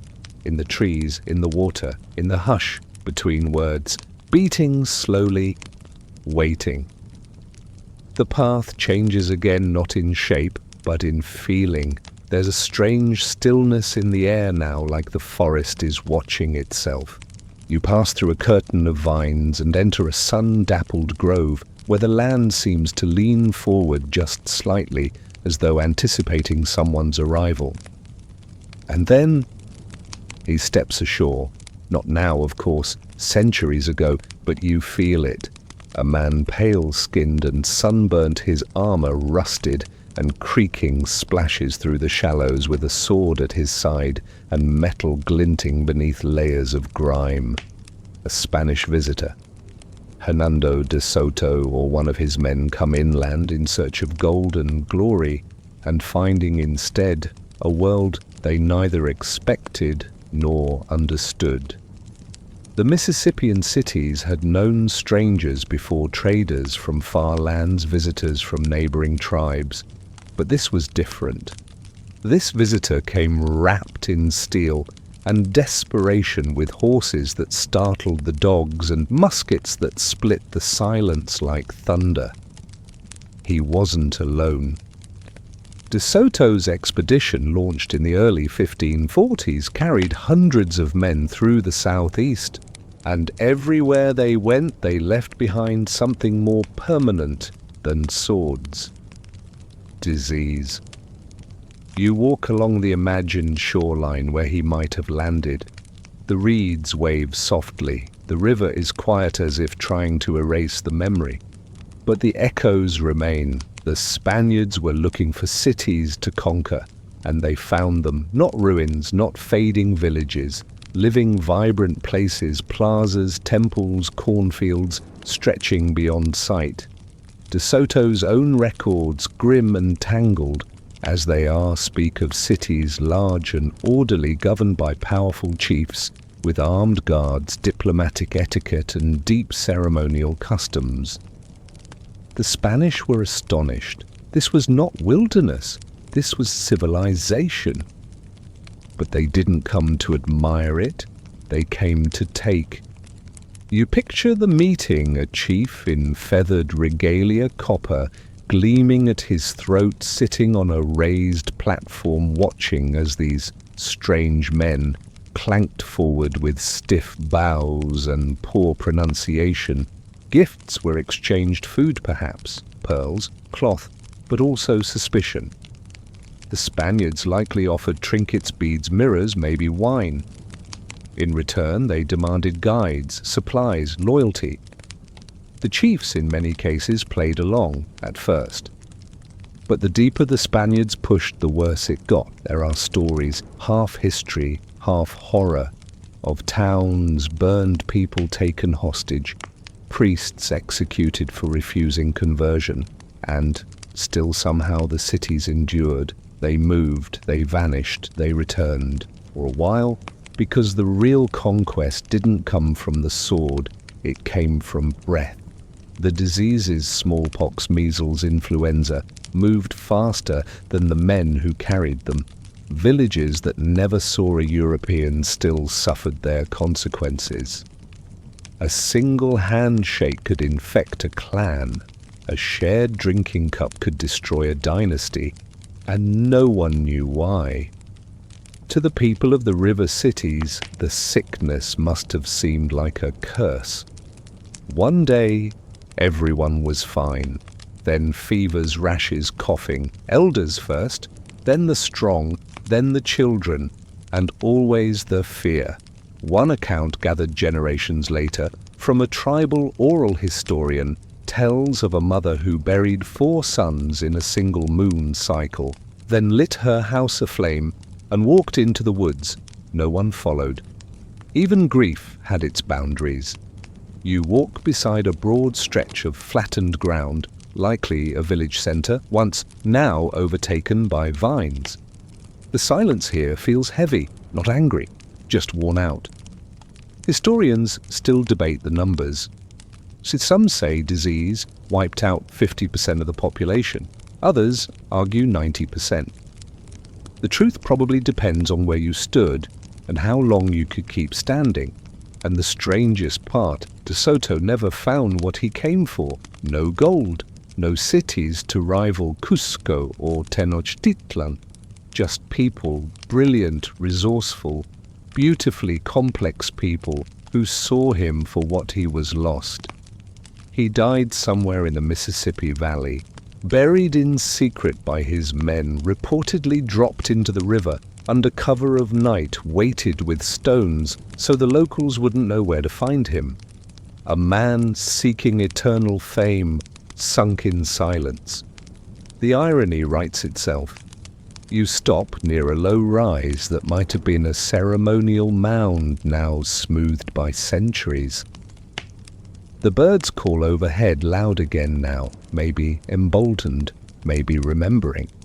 There's a fringe theory, not popular but persistent, that some Mississippian survivors took what they'd learned from De Soto's arrival and wove it into prophecy.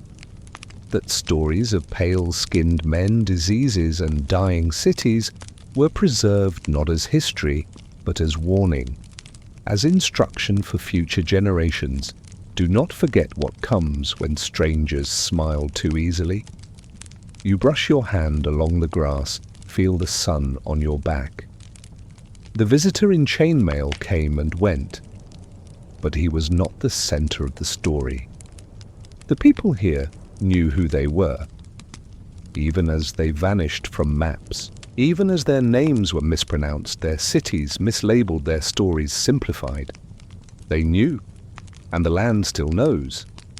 The river, silent and wide, remembers every bootprint, every cough, every fire.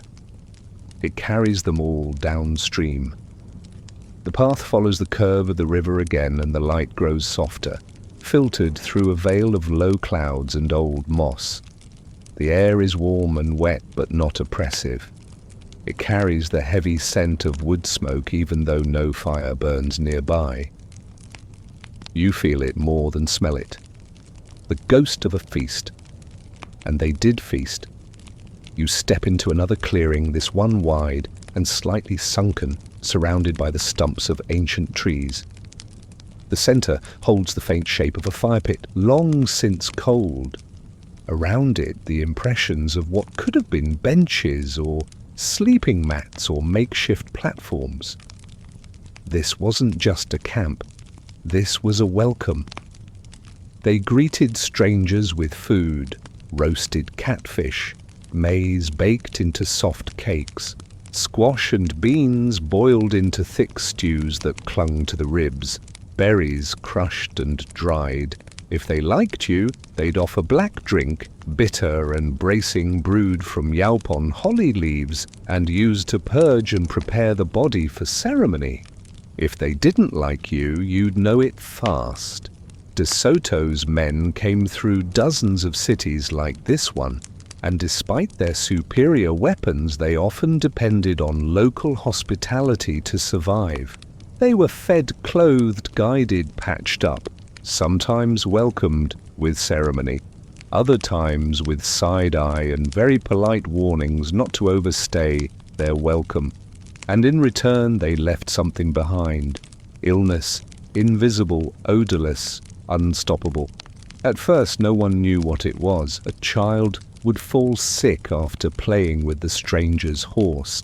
A woman would cough after accepting beads from a soldier. Whole families would fade within days. The Mississippians had no resistance, no time to understand. One day the city danced under torches, the next it whispered only through ash. You walk past a cluster of half-submerged stones, foundation remnants likely, the kind that mark where cooking fires once flickered, where children once curled up beside dogs under the stars. There's something heartbreakingly ordinary about it. They didn't die in a blaze of war. They didn't vanish overnight like Atlantis. They coughed. They bled. They buried their dead. Then they buried more. And when there was no one left to bury, the earth took over. Even today, entire settlements lie beneath forests where no one thinks to dig. Historians still debate how fast the collapse happened. Some say within decades. Others suggest waves of sickness that stretched over a century, wiping out town after town like a tide that never ebbed. One Spanish friar wrote of cities more silent than God, a phrase so haunting it feels like poetry or prophecy. But here's what we forget. Before the silence, there was joy. And that's what this clearing whispers. Feasts, the kind with music, flutes made of river cane blowing high and reedy, drums stretched tight with deer hide, voices rising in song not in unison but in harmony, meals shared across generations, gossip, games, rituals, yes, but also laughter. One Spanish account records a village that greeted the newcomers with roasted deer and sweet maize pudding served by dancers in feathered cloaks. The men of the expedition were so overwhelmed they fell to their knees, not in worship but hunger.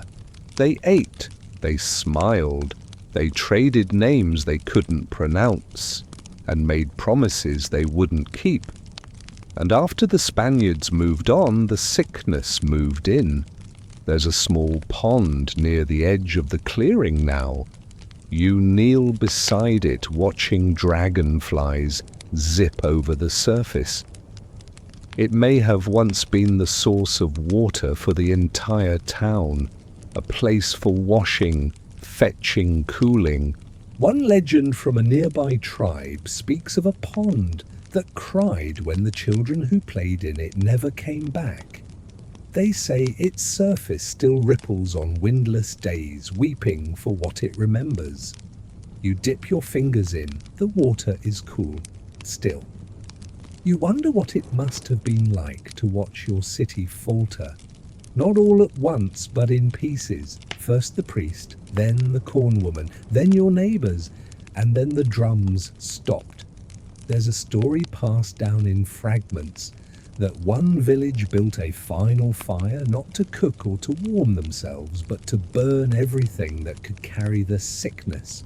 Blankets, bowls, tools. They stood together watching it all go up in smoke. Then they walked away, into the woods, into the fog, into legend. Some believe those people became the ancestors of later tribes, Choctaw, Chickasaw, Creek, Natchez. The cultural DNA didn't vanish, it shifted, survived, like seeds scattered on wind. You rise from the pond and walk once more through the clearing. If you listen hard enough, you can almost hear them again. Laughter, music, the clink of clay pots, someone complaining that the fish is overcooked because they weren't ghosts, they were people. And for a time, before the coughing, before the forgetting, they fed strangers, danced with stars overhead, slept with dogs at their feet, and woke to a world still whole. You step out of the clearing and into the trees. The feast is over. But the scent of fire still lingers. The trees grow denser again, the trail thinner, more hesitant. It winds through brush that clutches at your legs like hands, pulling you back. As you push forward, the air shifts. Cooler, wetter. The ground begins to rise, and with it, so does a silence thick enough to weigh on your shoulders. You are entering the edge of a city unraveling. The forest here is reclaiming what the people left behind. Roots punch through what used to be floors. Vines drape the outlines of walls. A path curves into a half-circle that might have once been a plaza, now softened by time and moss. You pause at its center, and the question arrives before you can stop it. What happened to them?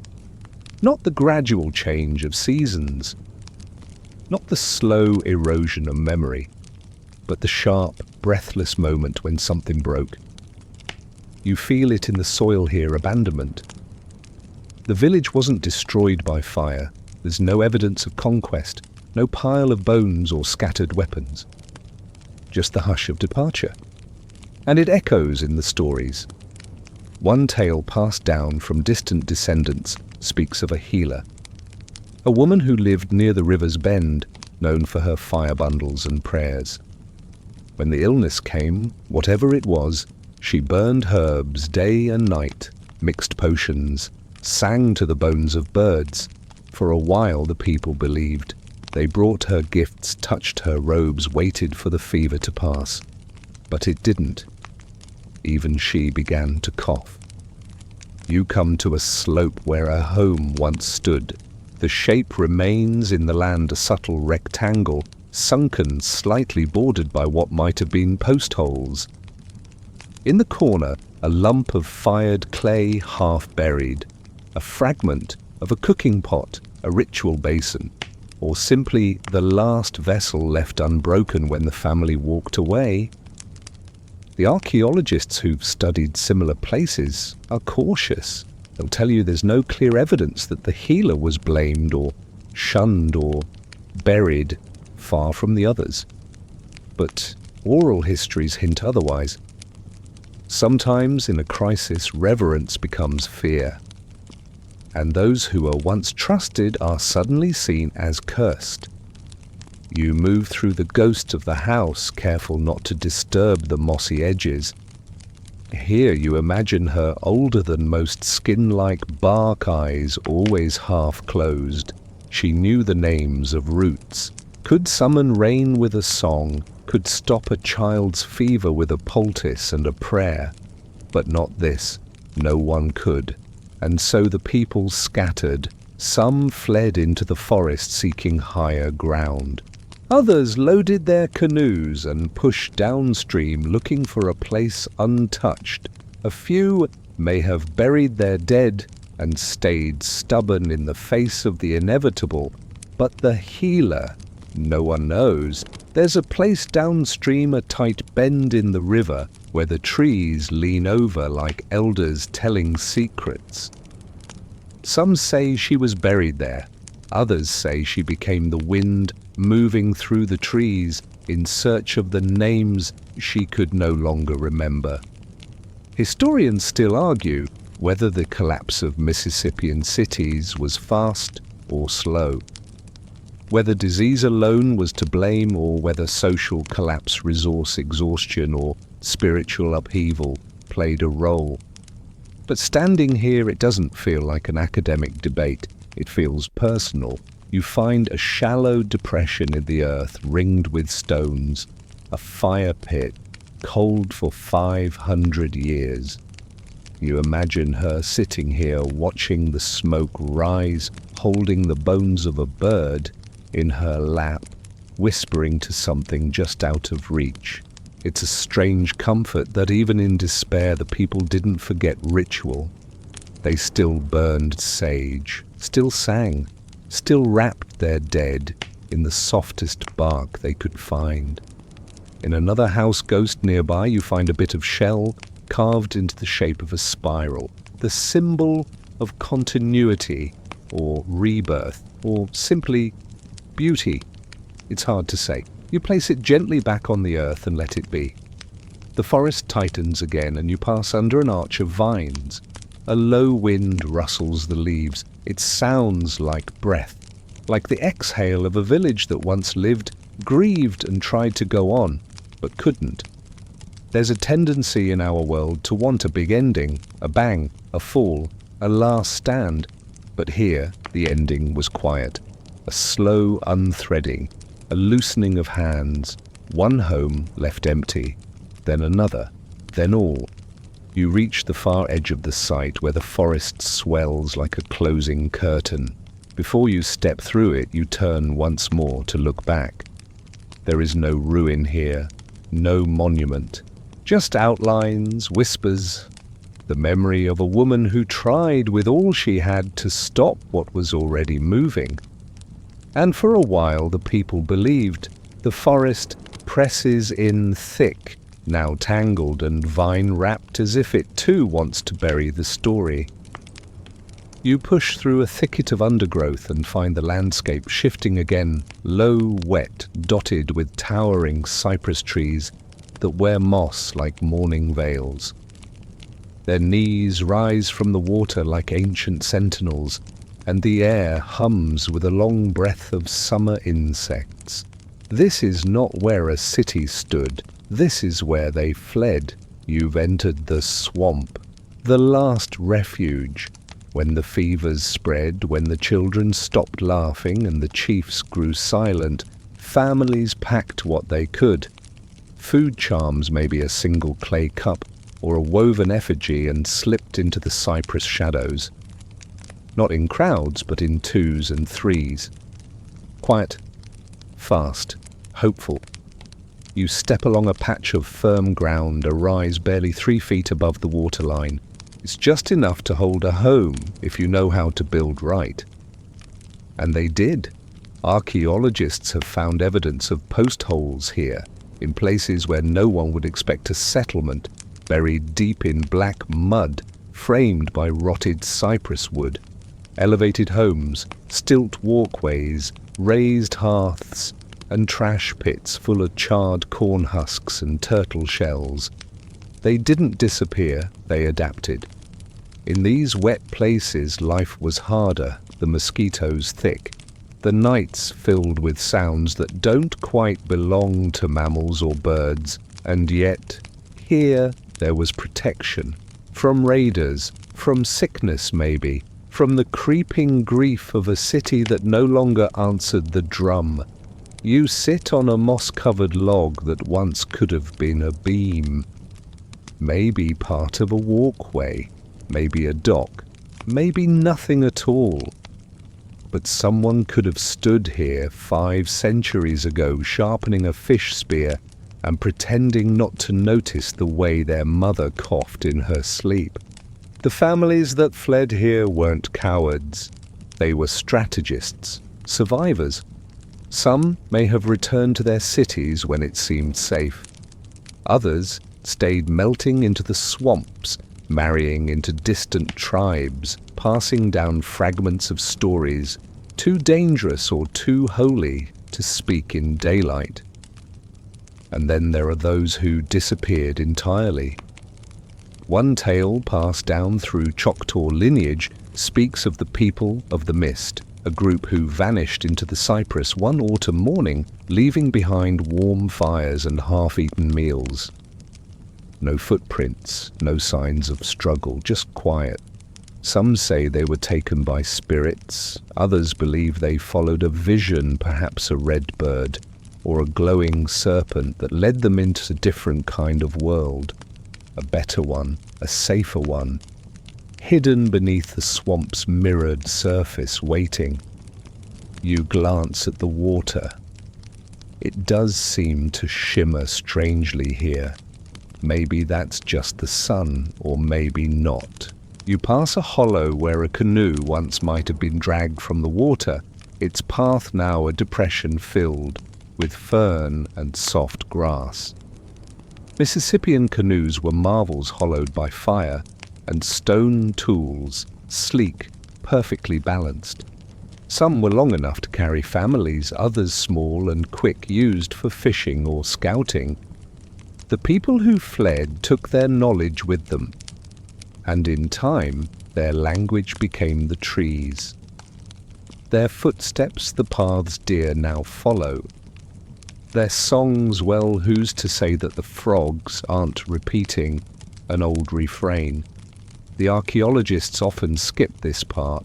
The swamp is too messy, too shifting, too hard to grid and measure. But the oral histories know better. They say this is where the quiet people went, the ones who wouldn't fight, the ones who wouldn't kneel, the ones who waited. You crouch at the edge of the water.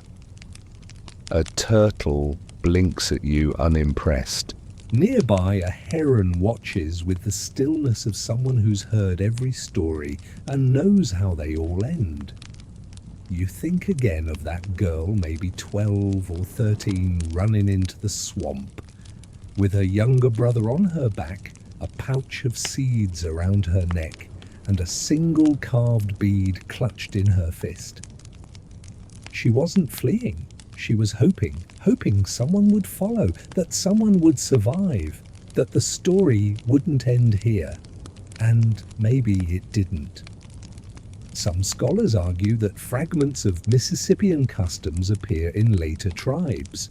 The layout of ceremonial centers, certain patterns in woven sashes, a tendency to build council houses in the exact shapes that once echoed plazas. Not direct inheritance, not clean, but memory, filtered through time, thick with moss. The girl in the swamp may have grown up there, built a new home, told her children about the great mounds their grandparents had climbed, about the flutes, the masks, the temples made of wood and starlight.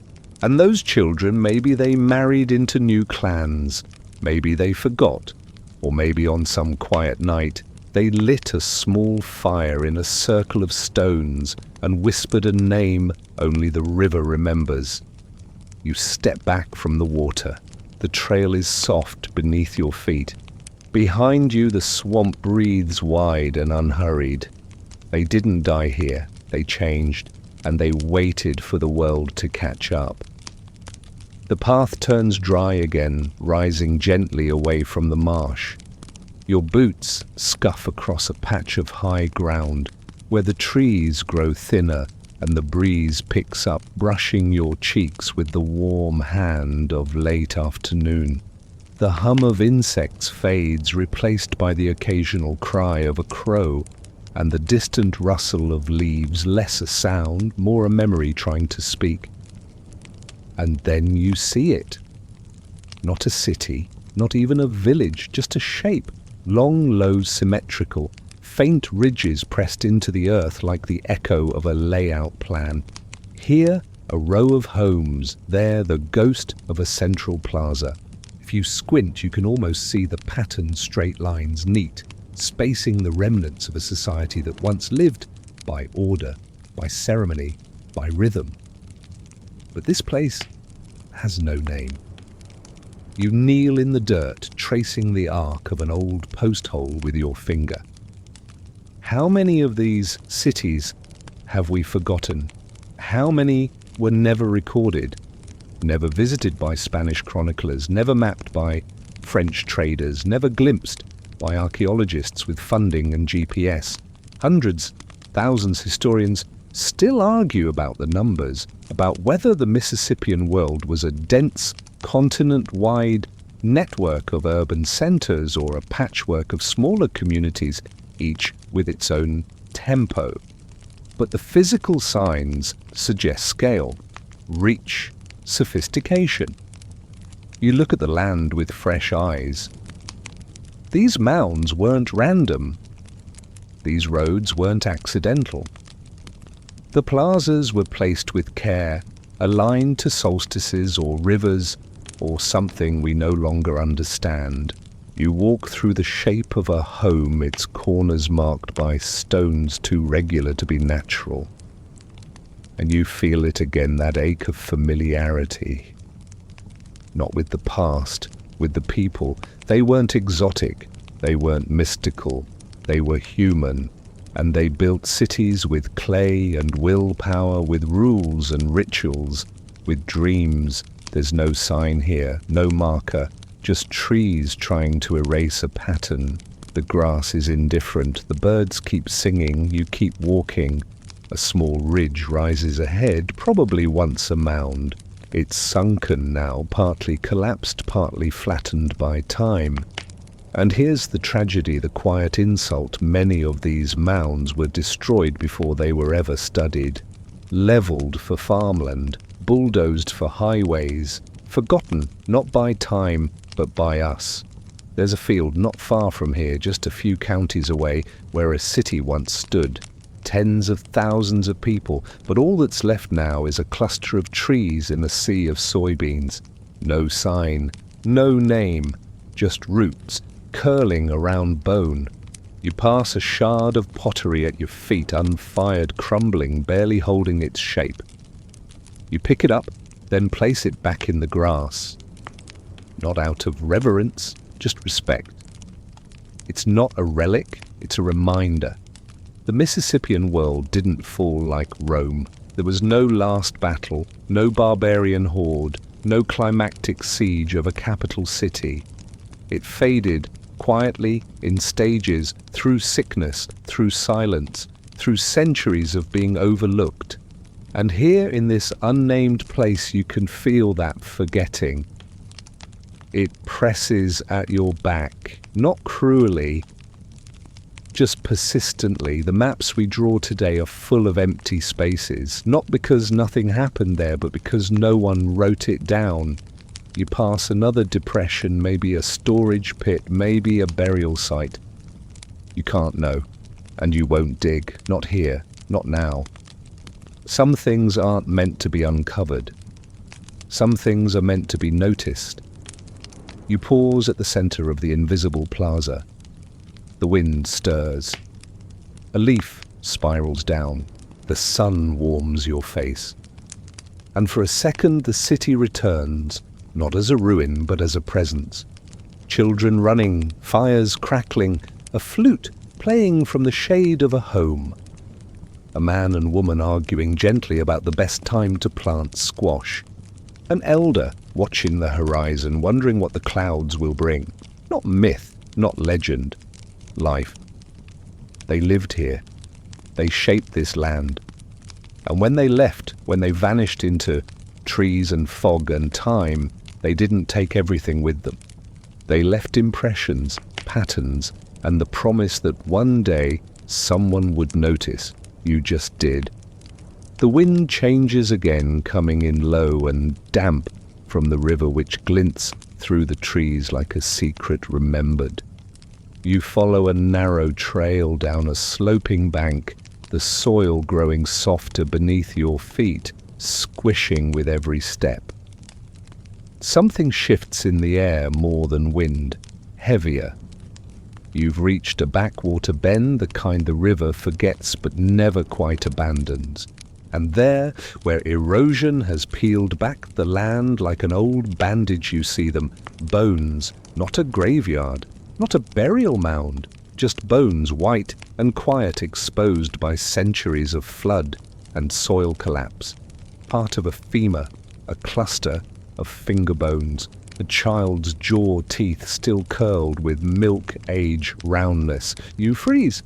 These weren't placed in ceremony, these were buried by necessity, fast in fear. A hasty burial maybe during the collapse of a village, or a flood, or worse, an attack that left no time for rites. Historians sometimes refer to these as unintentional ossuaries, a cold phrase for something that clearly meant everything to someone once. You crouch near the edge where the roots dangle down like mourning threads.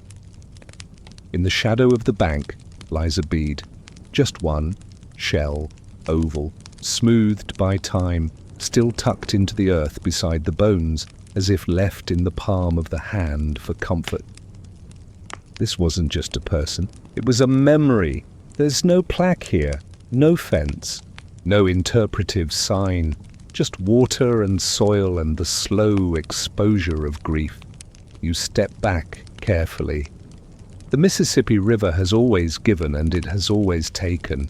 Its banks were never still. Its current churned silt and secrets into every bend.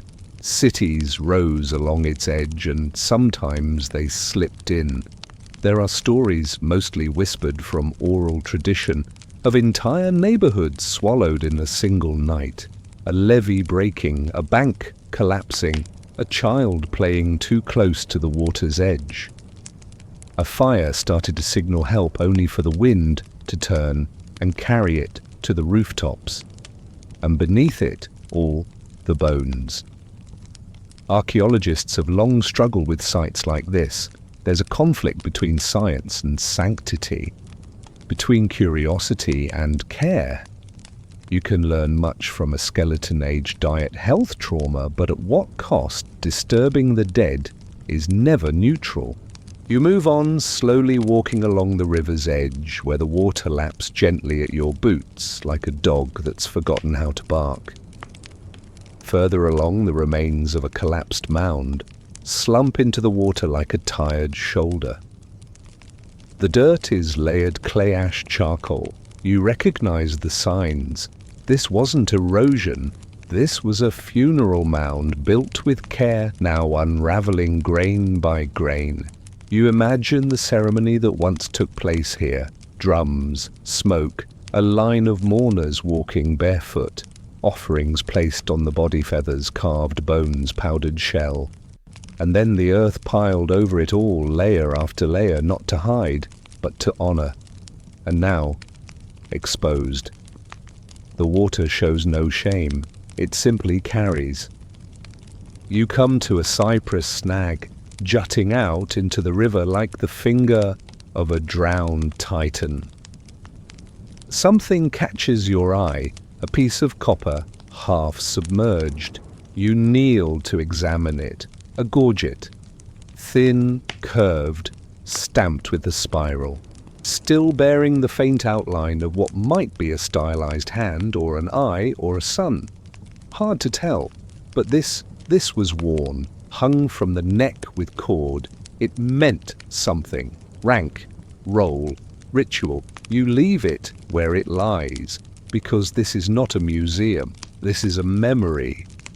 There's a fringe theory beloved by amateur historians and skeptics alike that the river itself is alive not in the biological sense but as a recorder, that it remembers what it touches, that each flood doesn't destroy but archives, the bones, the beads, the charcoal, all swept into sedimentary layers like pages in a drowned book.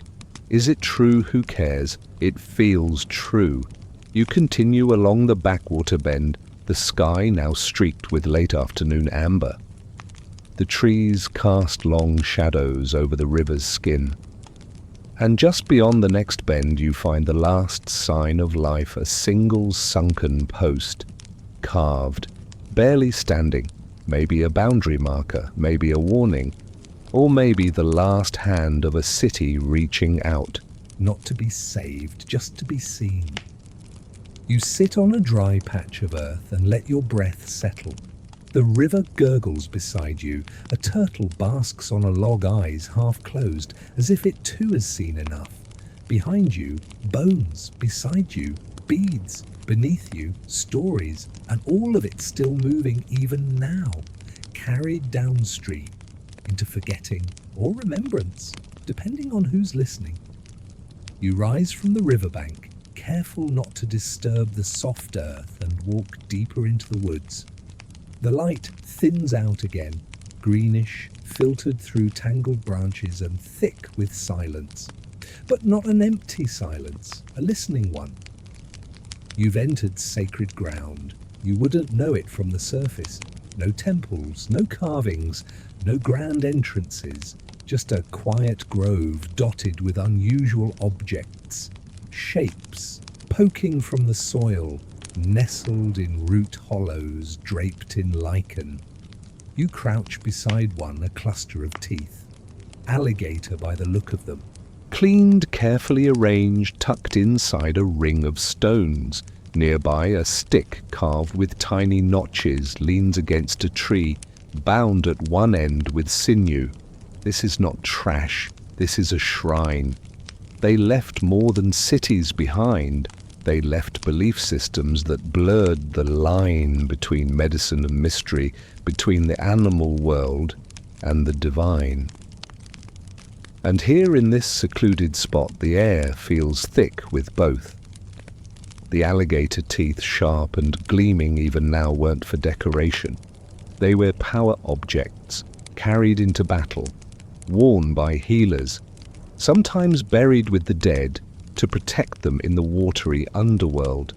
Because in Mississippian belief, the river wasn't just a road, it was an entrance to somewhere else. The lower world, as scholars call it, home of serpents, fish spirits, and beings who spoke in riddles and moonlight. Not evil, not hellish, just different, unsettling, sacred. You follow a faint trail between trees and find another offering a collection of feathers tied in a spiral pattern with leather cord. Half rotted now, but still clinging together. Someone placed this here carefully. Maybe centuries ago, maybe not. Historians often overlook these sites. Too subtle, too fringe, but the people who lived here understood balance, not just in politics or agriculture, but in spirit. They carried prayer sticks alongside spear points. They asked permission from the woods before cutting a tree.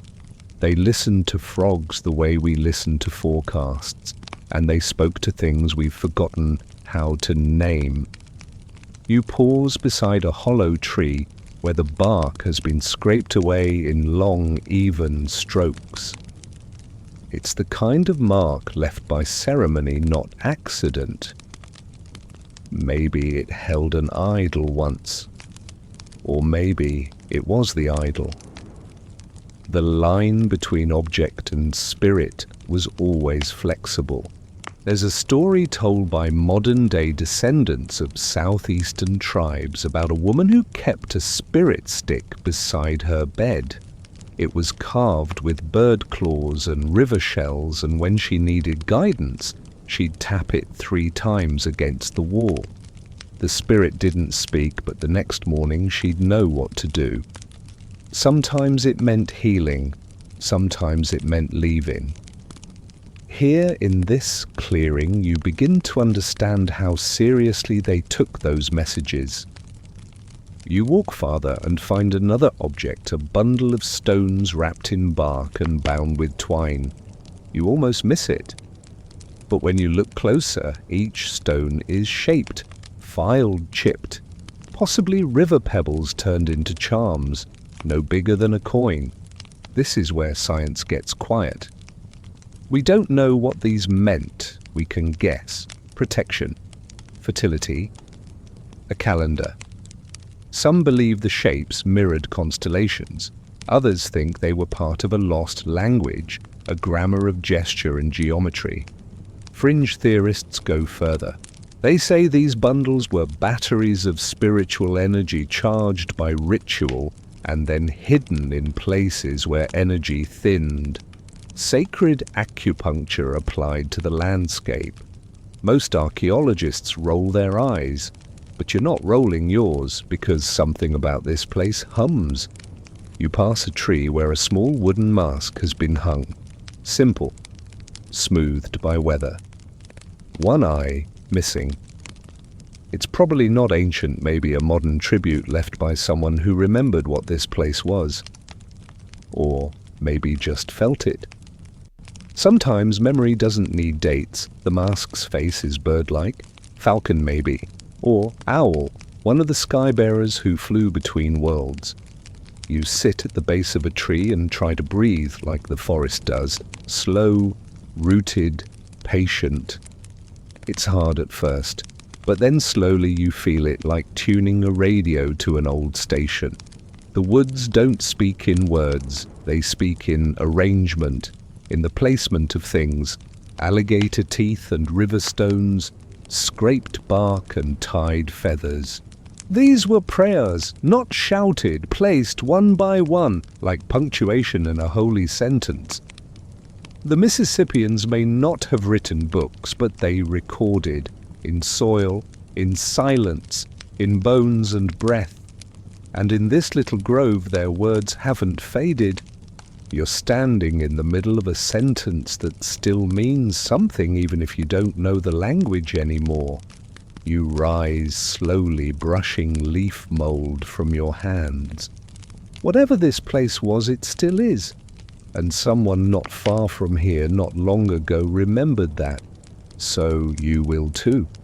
The forest begins to thin, but not into fields or roads.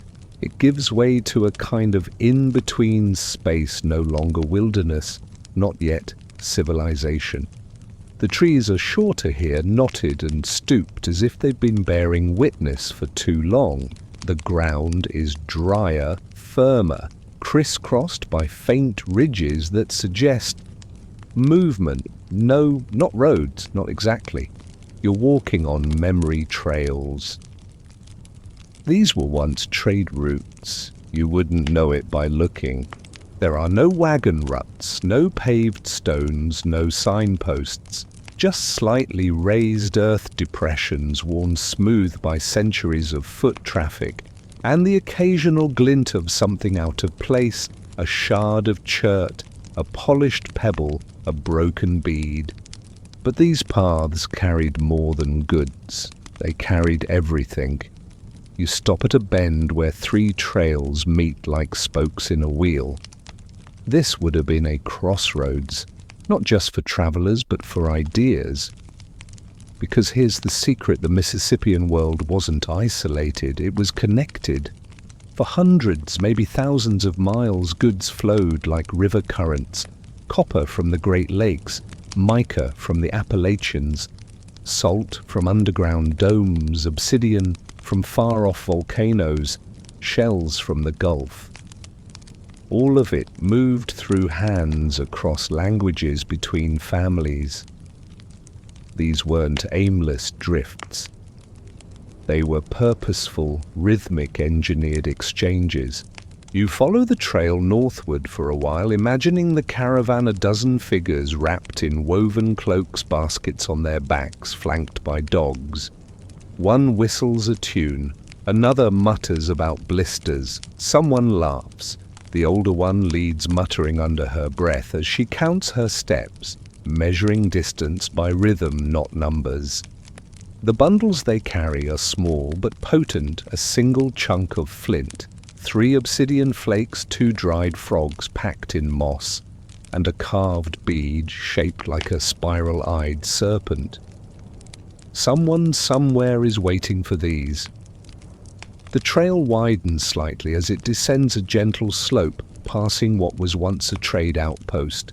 Not a city, not even a town, just a resting place. A small camp that grew into something more. You can still see it, faint as breath, the ghost of a shelter ringed with fire pits, a storage area, now reduced to a ring of stones. Here people met, not just locals, strangers. One legend, retold in multiple nations, speaks of a trader who could speak in 7 tongues and none of them his own. He carried a pouch of ash and would toss it into the air before any bargain. If the ash drifted east, the deal would fail. If it curled toward the sun, it was blessed. No one could explain it, but no one questioned it. You pass a tree whose bark has been scarred with long-forgotten symbols, not letters markings, possibly directions, or protection.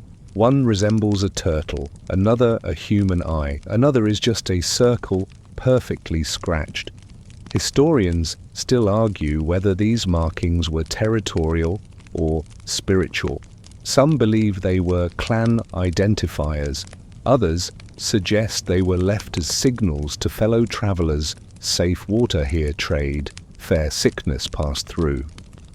The first maps weren't drawn on hides or bark, they were walked, and even now you're following one. Further along the trail forks. To the right, the ground rises toward higher land, drier places. To the left it sinks, bending toward the lowlands and the great river beyond. You pause. Imagine being a trader here 600 years ago. You've been walking for days, your feet ache. Your goods are heavy. You don't know the language of the next town, only their reputation. You smell smoke in the air, and hope it's from a cooking fire, not a warning. But you also carry something more, a song, a tale from a town 3 weeks behind you about a man who dreamed the stars were fish, and that if you built a net big enough, you could drag the night down and sleep forever. So when you arrive at the plaza and share your wares, you share the story too. And the next trader carries it onward. And that's what these trails really carried: culture. Art styles changed, beliefs merged. A carved turtle in one region shows up a generation later as a full-bodied deity in another. Mound designs evolve. New words creep into old languages. The threads of an entire world are pulled tighter with each footstep. You kneel beside the fork in the trail and press your palm into the dirt. It's just earth, yes, but it's been walked into meaning, walked into memory. And there's something else here. At the edge of the trail, tucked beneath a stone, is a piece of carved copper. It's oxidized to a dull green, barely visible, but the shape is unmistakable: a thunderbird, wings, outstretched eyes, fierce. You've seen this before. On pottery shards, on gorgets, etched into shell and skin. The thunderbird was a messenger between worlds, between storms, between people. And perhaps this was a message too, left by a traveler long gone. We were here, we passed through, we carried the stories forward. So will you. You follow the trade path downhill where it begins to blur, with time edges softened, lines muddied, as if the earth is whispering, "That's enough remembering for now," but you keep going. Not just because you're curious, because something here feels unfinished, and then the ground opens up. Not in danger, no cliffs or pits, but in space. A clearing large and purposeful, almost too symmetrical to be natural. You pause, breath held. This wasn't a random glade. This was a council ground, not just a resting place, a decision place. A place where generations gathered under the open sky to speak, to argue, to promise, to mourn. The earth here is hard-packed, ringed with faint impressions where benches or low platforms may have stood. In the center, a flat stone circle, worn smooth, sun-warmed, waiting. You stand at its edge, your shadow stretching across it. And you wonder how many voices filled this space, how many feet paced its borders. What was decided here that shaped lives, marriages, migrations? Council grounds were sacred but not silent.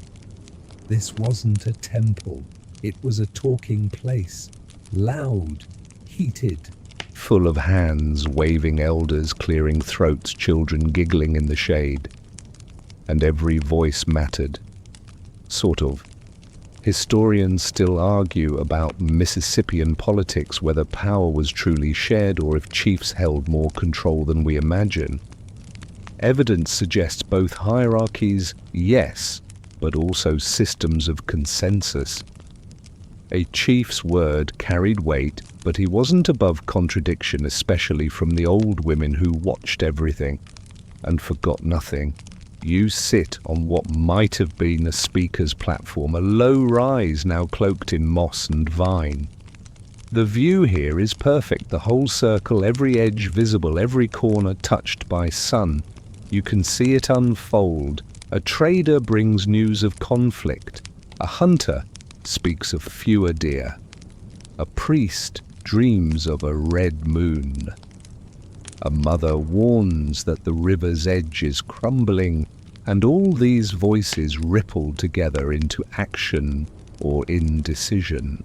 One story passed through Natchez descendants tells of a council that debated for 5 days whether to build a second mound or dig deeper into the old one. On day 6, a storm blew through and flattened the first. They built both afterward. Lesson learned, you rise and walk the perimeter. A few trees have pushed up through what would have been the southern edge, but the shape holds. Circular, balanced, some council grounds were square, others octagonal, but always enclosed, grounded, alive. In the far corner you notice something strange, an impression in the earth, shaped like a T, unnatural. Intentional. A speaking trench. There's a fringe theory barely accepted that some council grounds used shallow trenches to help project sound like an acoustic trick. Stand in the right spot, speak with force, and your voice could carry across the entire plaza. Is it true, you whisper, just to try? And oddly, your voice does bounce. Coincidence, maybe? Or a forgotten science. You imagine the last council held here, the city faltering, disease circling, elders worried, youth impatient, crops failing, the drums subdued. Did they argue? Did they plan? Did someone suggest migration? Did someone storm off in silence? You'll never know. But the place remembers, not in detail, in feeling. The grass here grows a little taller. The air sits heavier. You can almost hear a voice call out, "Let us speak now or never again." At the edge of the clearing, you find a stone set into the dirt. Flat, heavy, carved, not with words, with grooves. 4 parallel lines crossed by one diagonal. No one knows what these mean. Calendars. Clan marks a way to track speakers, or simply a prayer made visible. You kneel beside it, fingertips tracing the lines. They're shallow now, almost gone, but not yet. You're not the first to kneel here. You won't be the last. And somewhere in the roots and rain and bent branches the council goes on. The trail out of the council ground loops gently southward, threading between 2 weathered hills and into a low shaded hollow. Your feet crunch softly through a carpet of leaves. Birds call, but distant now, as if even they understand this. Next place deserves quiet. You've arrived at what once was a burial field. Not a mound, not a temple.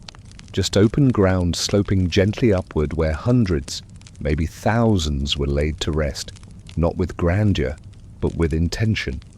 There are no gravestones, no markers, but the land remembers.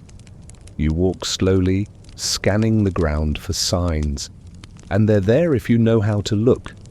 Subtle rises in the soil, shifts in vegetation, a cluster of stones that curve slightly, forming the edges of a long-forgotten grave. Not all Mississippian dead were buried in mounds. High-status individuals, the elite, the priests, the chiefs often were, but ordinary people? They rested here, in rows, in clusters, in family circles, side by side under the sun, and they were not forgotten. Each burial was an act of love. Imagine it: a family gathers, the body wrapped in cloth, arms crossed, a favorite object placed at their feet, perhaps a bead or a carved bird or a scrap of copper. Words are spoken, smoke rises, the earth accepts. One archaeologist described burial fields like this as emotional maps, not just places for the dead, but reflections of the living. Where someone was buried mattered. Next to whom, facing which direction, laid under which tree. All part of a code we no longer read, but once it spoke volumes. You pause near the edge of a shallow depression. At its center lies a patch of wildflowers, purple, delicate, thriving. You want to believe they grew here for a reason, that the roots remember the hands that once placed them. Nearby, a small piece of carved wood sticks from the soil. Faint grooves. A figure, a fish. Too worn to say, you leave it be. There's a story whispered in the oral traditions of the Caddo and Tunica of a woman who wept for her dead daughter for 10 straight days. On the 11th day, she planted river cane at the girl's head and tied her own hair to its base. When the cane grew, It sang. No one else could hear it, but she could. She visited often. You wonder how many mothers returned here, sitting quietly beside the grave of a child, not to cry, but to remember. Grief wasn't hidden, it was honored. Some burial sites included carved effigies, small, almost playful in form. A raccoon curled in sleep, a turtle with a spiral on its shell. Others held offerings arranged in symmetrical patterns, bird bones, clay discs, mica sheets, objects that caught the light and sent it somewhere else. Historians still argue over the symbolism. Were these items meant to accompany the dead, to protect them, to communicate with those left behind? Or maybe it's simpler. Maybe they were just familiar, the way we leave photographs on gravestones, or coins on headstones, or flowers in a favorite color. You walk to the far side of the field and find a stretch where the soil is darker, richer, burned, possibly a ceremonial fire once, or maybe a cremation ground. Though rare, some Mississippian cultures practiced cremation, especially during times of disease, when the risk of contagion haunted every gesture. It's strange to think of them facing the same dilemmas we do. How to say goodbye, how to honor without harm, how to choose between tradition and survival. You sit on a sun-warmed rock and watch the wind bend the grass in waves. The whole field seems to breathe. You almost expect someone to walk across it, arms full of flowers, eyes soft with memory. Maybe they already have. There's a theory, only half academic, that certain burial fields hold thin places where the boundaries between now and then stretch like silk. Not torn, just thin. A place where you feel more than you see, where the dead don't speak, but they don't need to. This place feels thin. You whisper a greeting, not loud, just enough. And then you rise, stepping carefully, because the dead are not gone. They are simply quieter than us. The burial field fades behind you, replaced by the hush of a broad, open forest. Oaks rise tall here, taller than before, spaced wide as cathedral columns, their trunks furrowed and wise. The air shifts. Cooler, steadier, you feel the rhythm of the place before you even see it. This wasn't farmland, this was ceremonial forest. You might miss that if you're expecting grandeur, but the forest here was shaped, not felled, not cleared, shaped, managed, guided, cultivated by hands that understood the language of trees. And it wasn't for lumber, it was for meaning. The Mississippians believed in the sacred geometry of nature. They organized their cities around plazas, yes, but often surrounded them with sacred groves. Spaces set apart for ritual reflection or preparation. Places where leaders fasted, where young initiates were tested, where songs were sung for no one but the wind. You follow a trail that winds like a question. The trees here are not random. Some grow in gentle arcs, others in parallel rows. Coincidence, maybe? But studies of similar sites suggest selective planting, strategic burning, subtle sculpting of the land, not to dominate it, but to invite something in. And what was invited? Vision, not just of the eyes, of the mind. Imagine a chief walking this path, bare feet on packed earth body, painted with ochre, fasting for days, waiting for the vision that would decide a harvest, a marriage, a war. He's not alone. A healer follows, humming a song that has no words. A young warrior kneels in the roots of a tree, asking it how not to be afraid. You pass a cluster of stones arranged in a rough spiral, too intentional to be accident. Some suggest these marked entry points into sacred zones. Others think they were meant to disorient, to prepare the mind by confusing the body. Either way, they slow you down. You stop in a glade where the light falls like honey, dappled and slow. The silence is rich, not empty. Birds hold their breath. A squirrel freezes halfway up a tree. You feel watched, but not unwelcome. This is where the dancers came. There's a wide, flat stretch ahead, ringed by faint impressions like footprints remembered by the earth itself. Mississippian ritual dances weren't decorative. They were infrastructural. They organized space, time, social order. A wrong step was not just clumsy, it was dangerous. One dance mimicked the path of the sun, another mirrored the flow of the Mississippi.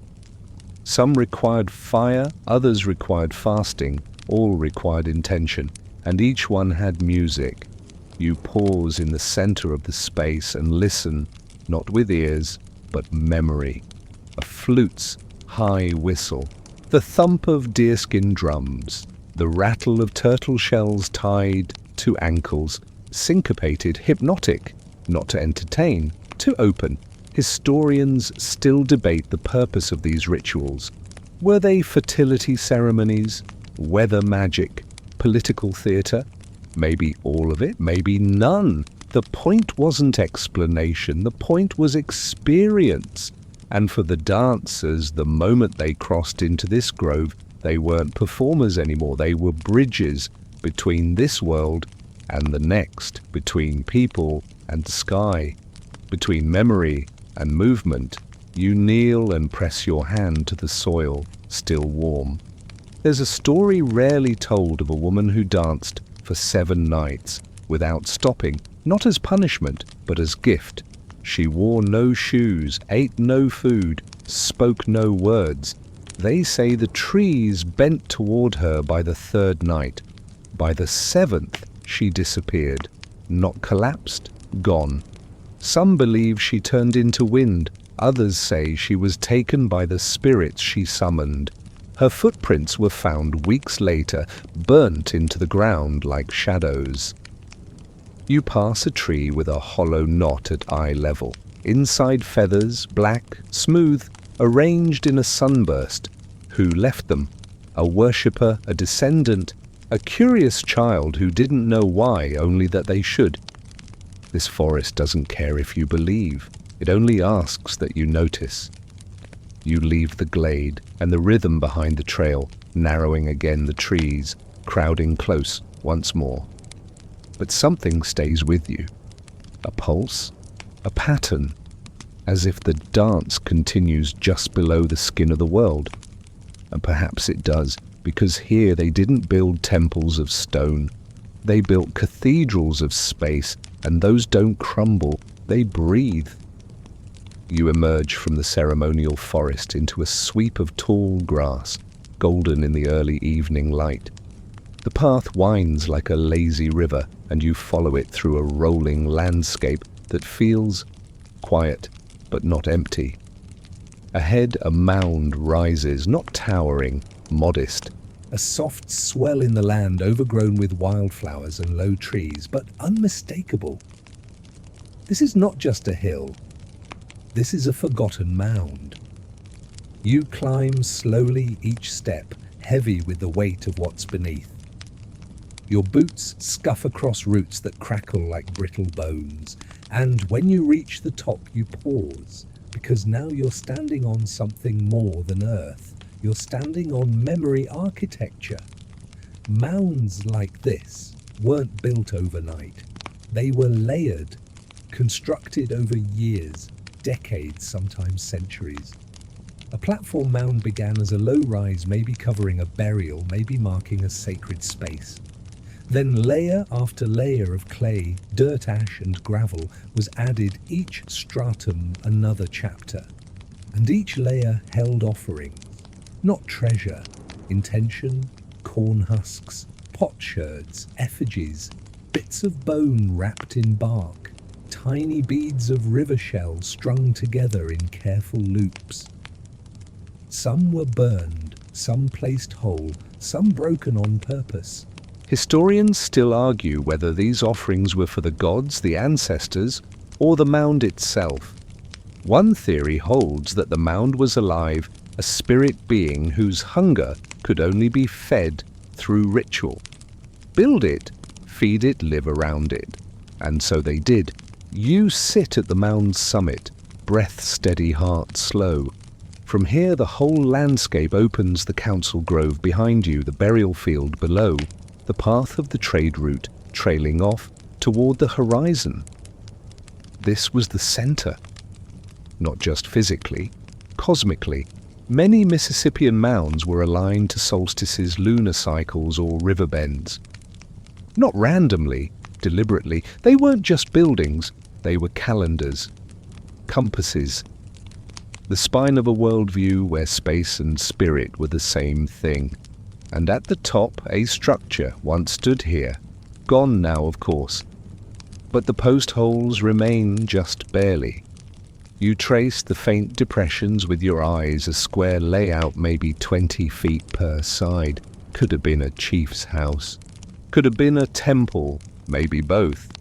In the Mississippian world, roles weren't always separate. Chiefs performed rituals, priests governed. Authority was layered, just like the mound beneath you. There's a story out of the Quapaw tradition of a man who dreamed of a woman made of fire, who told him to build a mound. Every time he added a layer, the crops grew taller. Every time he stopped, they wilted. The people didn't question him, they built, and when the mound was finished, he disappeared. They say he became the sun's shadow, seen only at dusk when the day ends, but doesn't quite let go. You lie back, staring up at the sky. The clouds drift like slow canoes. A hawk wheels overhead, then vanishes into light. The mound is still warm beneath you.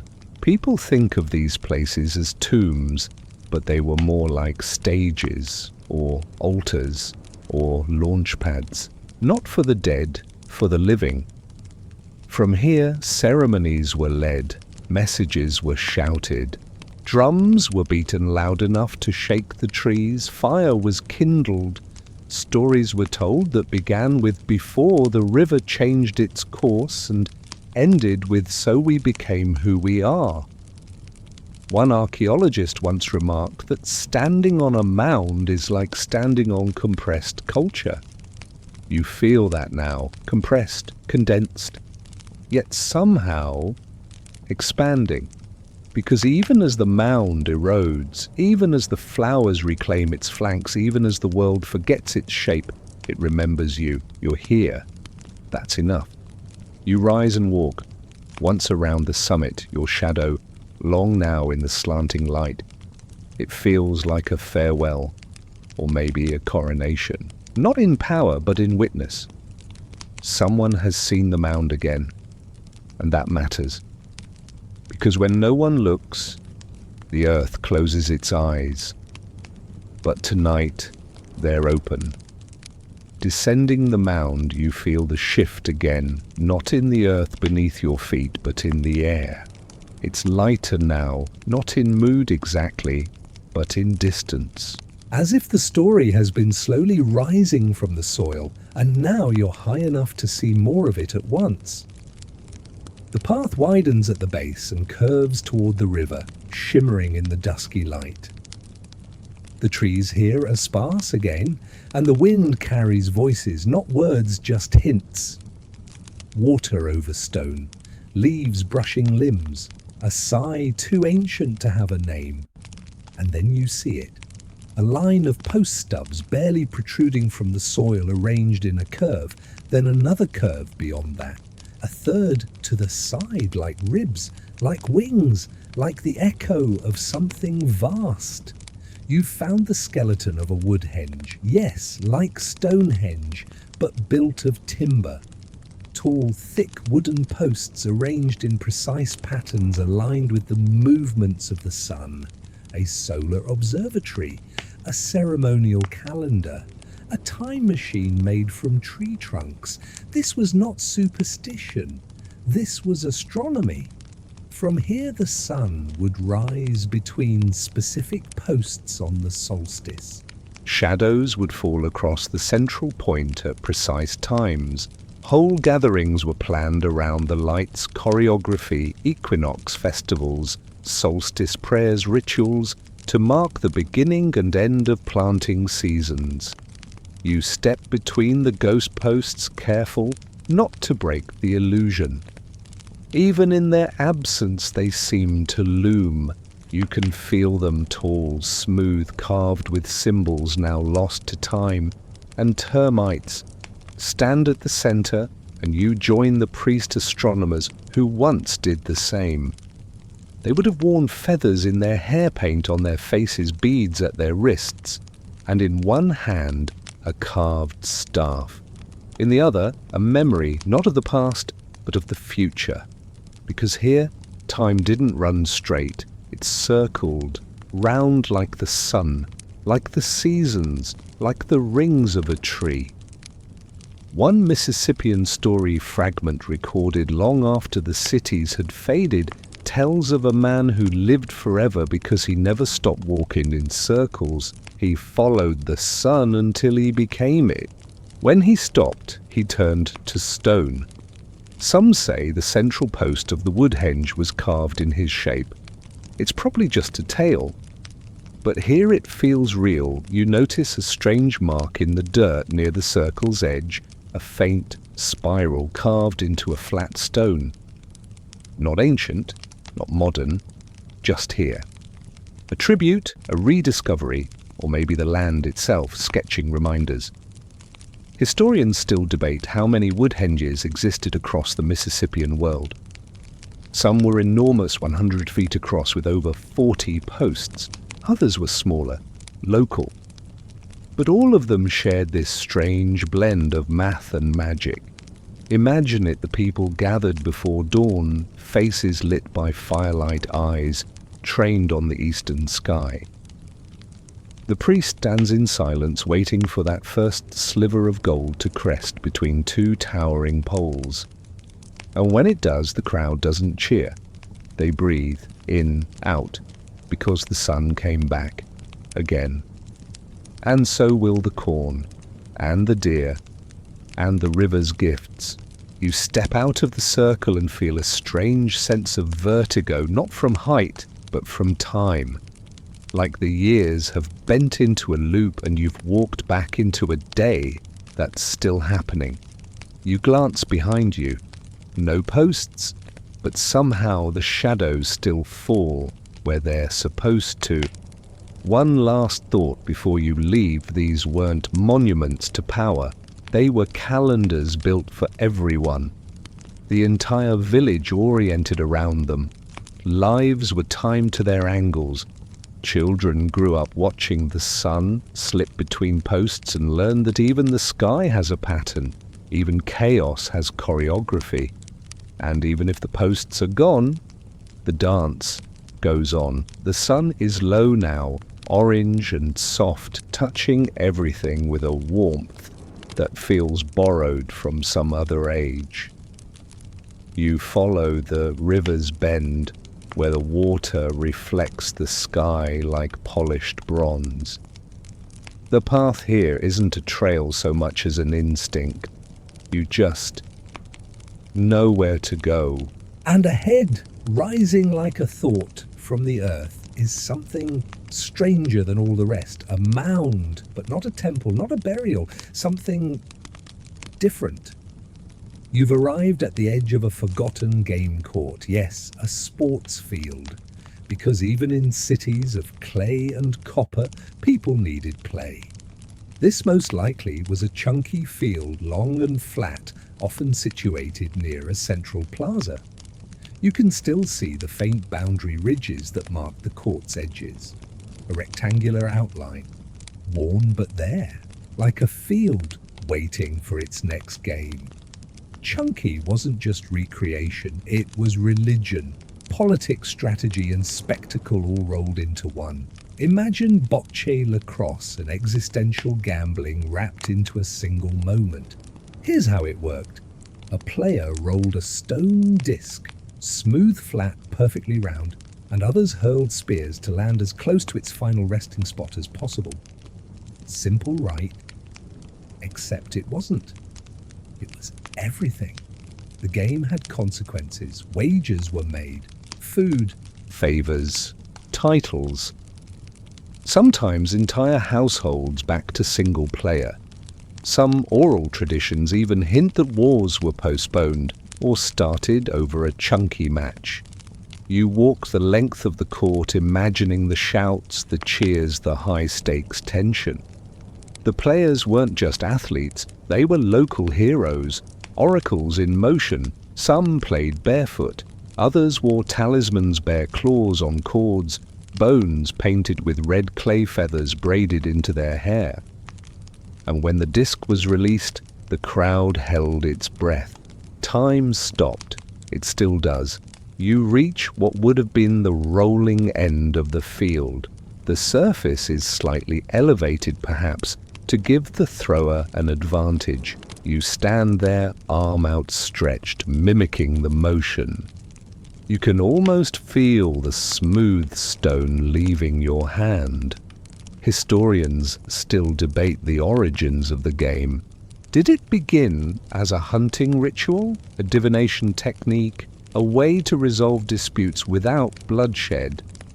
One theory suggests it evolved from watching animals chase prey, timing the moment to strike just right. Another says the rolling disc represented the sun and the spears were prayers hurled toward fate. You crouch and dig a finger into the dirt, nothing but earth. But somewhere beneath a chunky stone might still sleep. One was found near here, a polished piece of granite shaped like a wheel, edges smooth as glass. It was buried with a man whose pelvis bore the healed fracture of a sports injury. Coincidence, maybe. But maybe he was a champion. There's a tale half lost in Chickasaw tradition of a player who could control the wind. When he threw the birds, stopped flying. His disc never veered. They said his soul wasn't human, it was made of stone. You smile. Who hasn't known someone like that? Further down the field you find a long ridge, seating maybe. Spectator mounds. A place where the city gathered not to worship, not to trade, not to grieve, but to watch, to laugh, to cheer, to lose themselves in motion and dust and the sound of a stone skimming across the surface of time.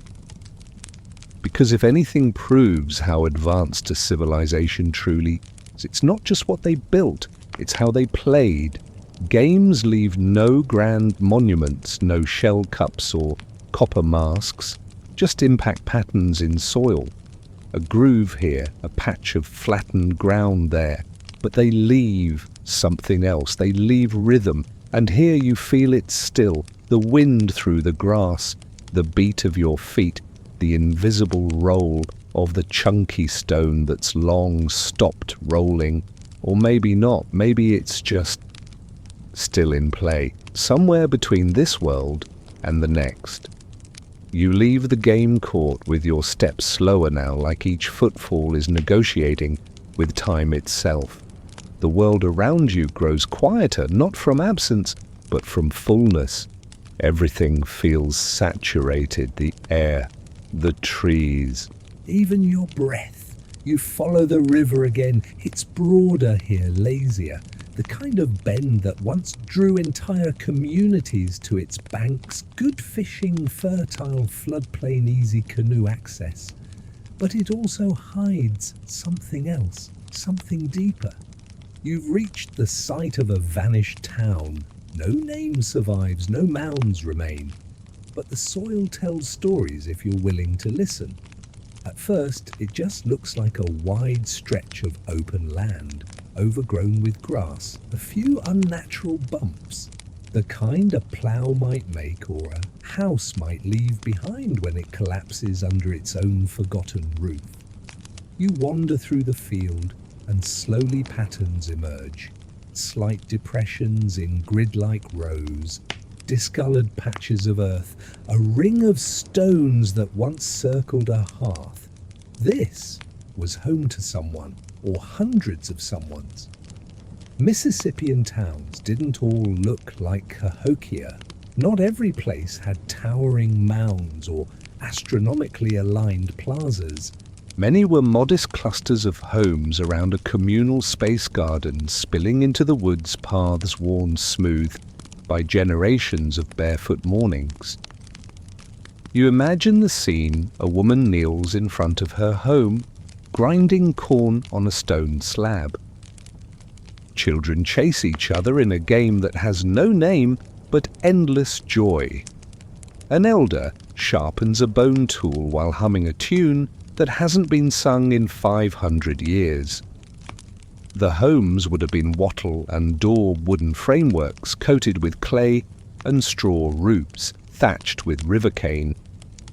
Warm in winter, cool in summer, alive with the smells of cooking smoke and whatever passed for shampoo back then, probably some kind of sassafras-based mud blend.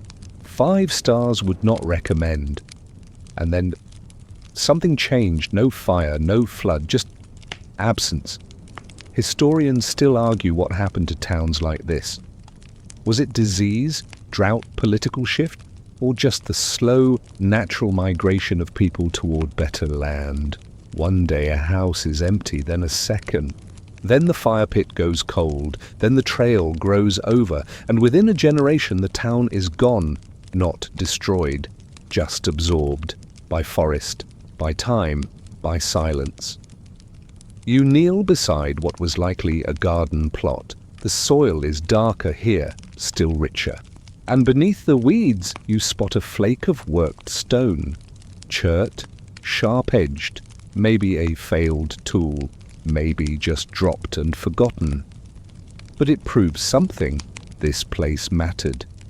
One curious fact about some of these towns: their locations were chosen with an almost eerie environmental precision.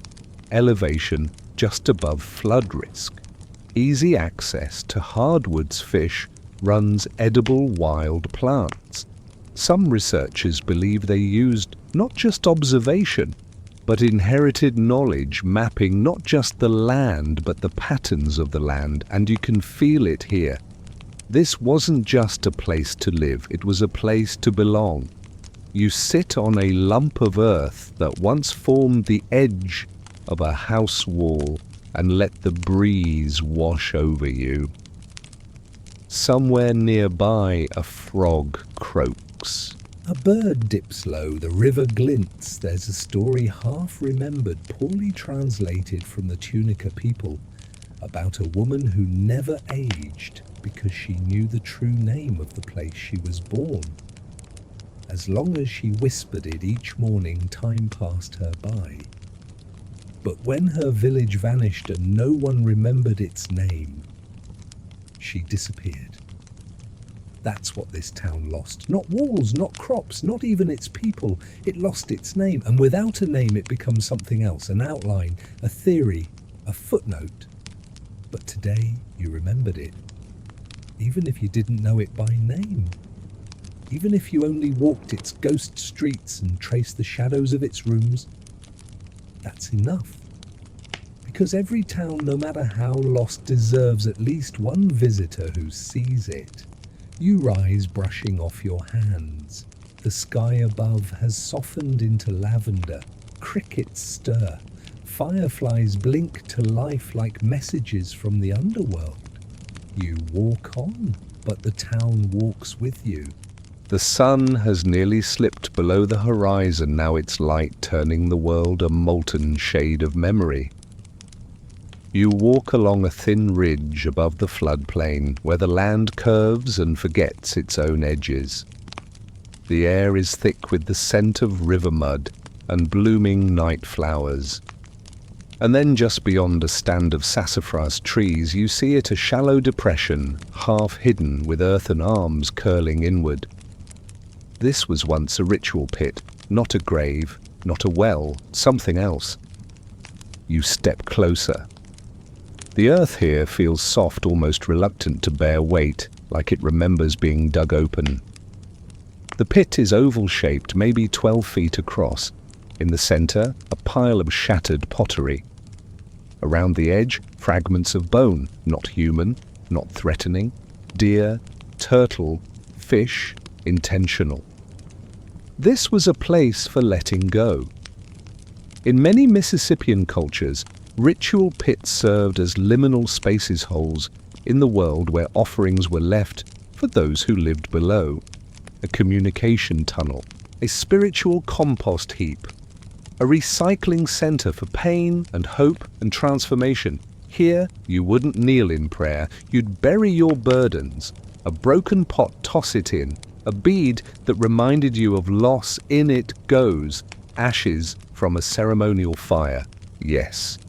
Even laughter, if caught at the right moment, might be folded into the earth, like a whispered apology.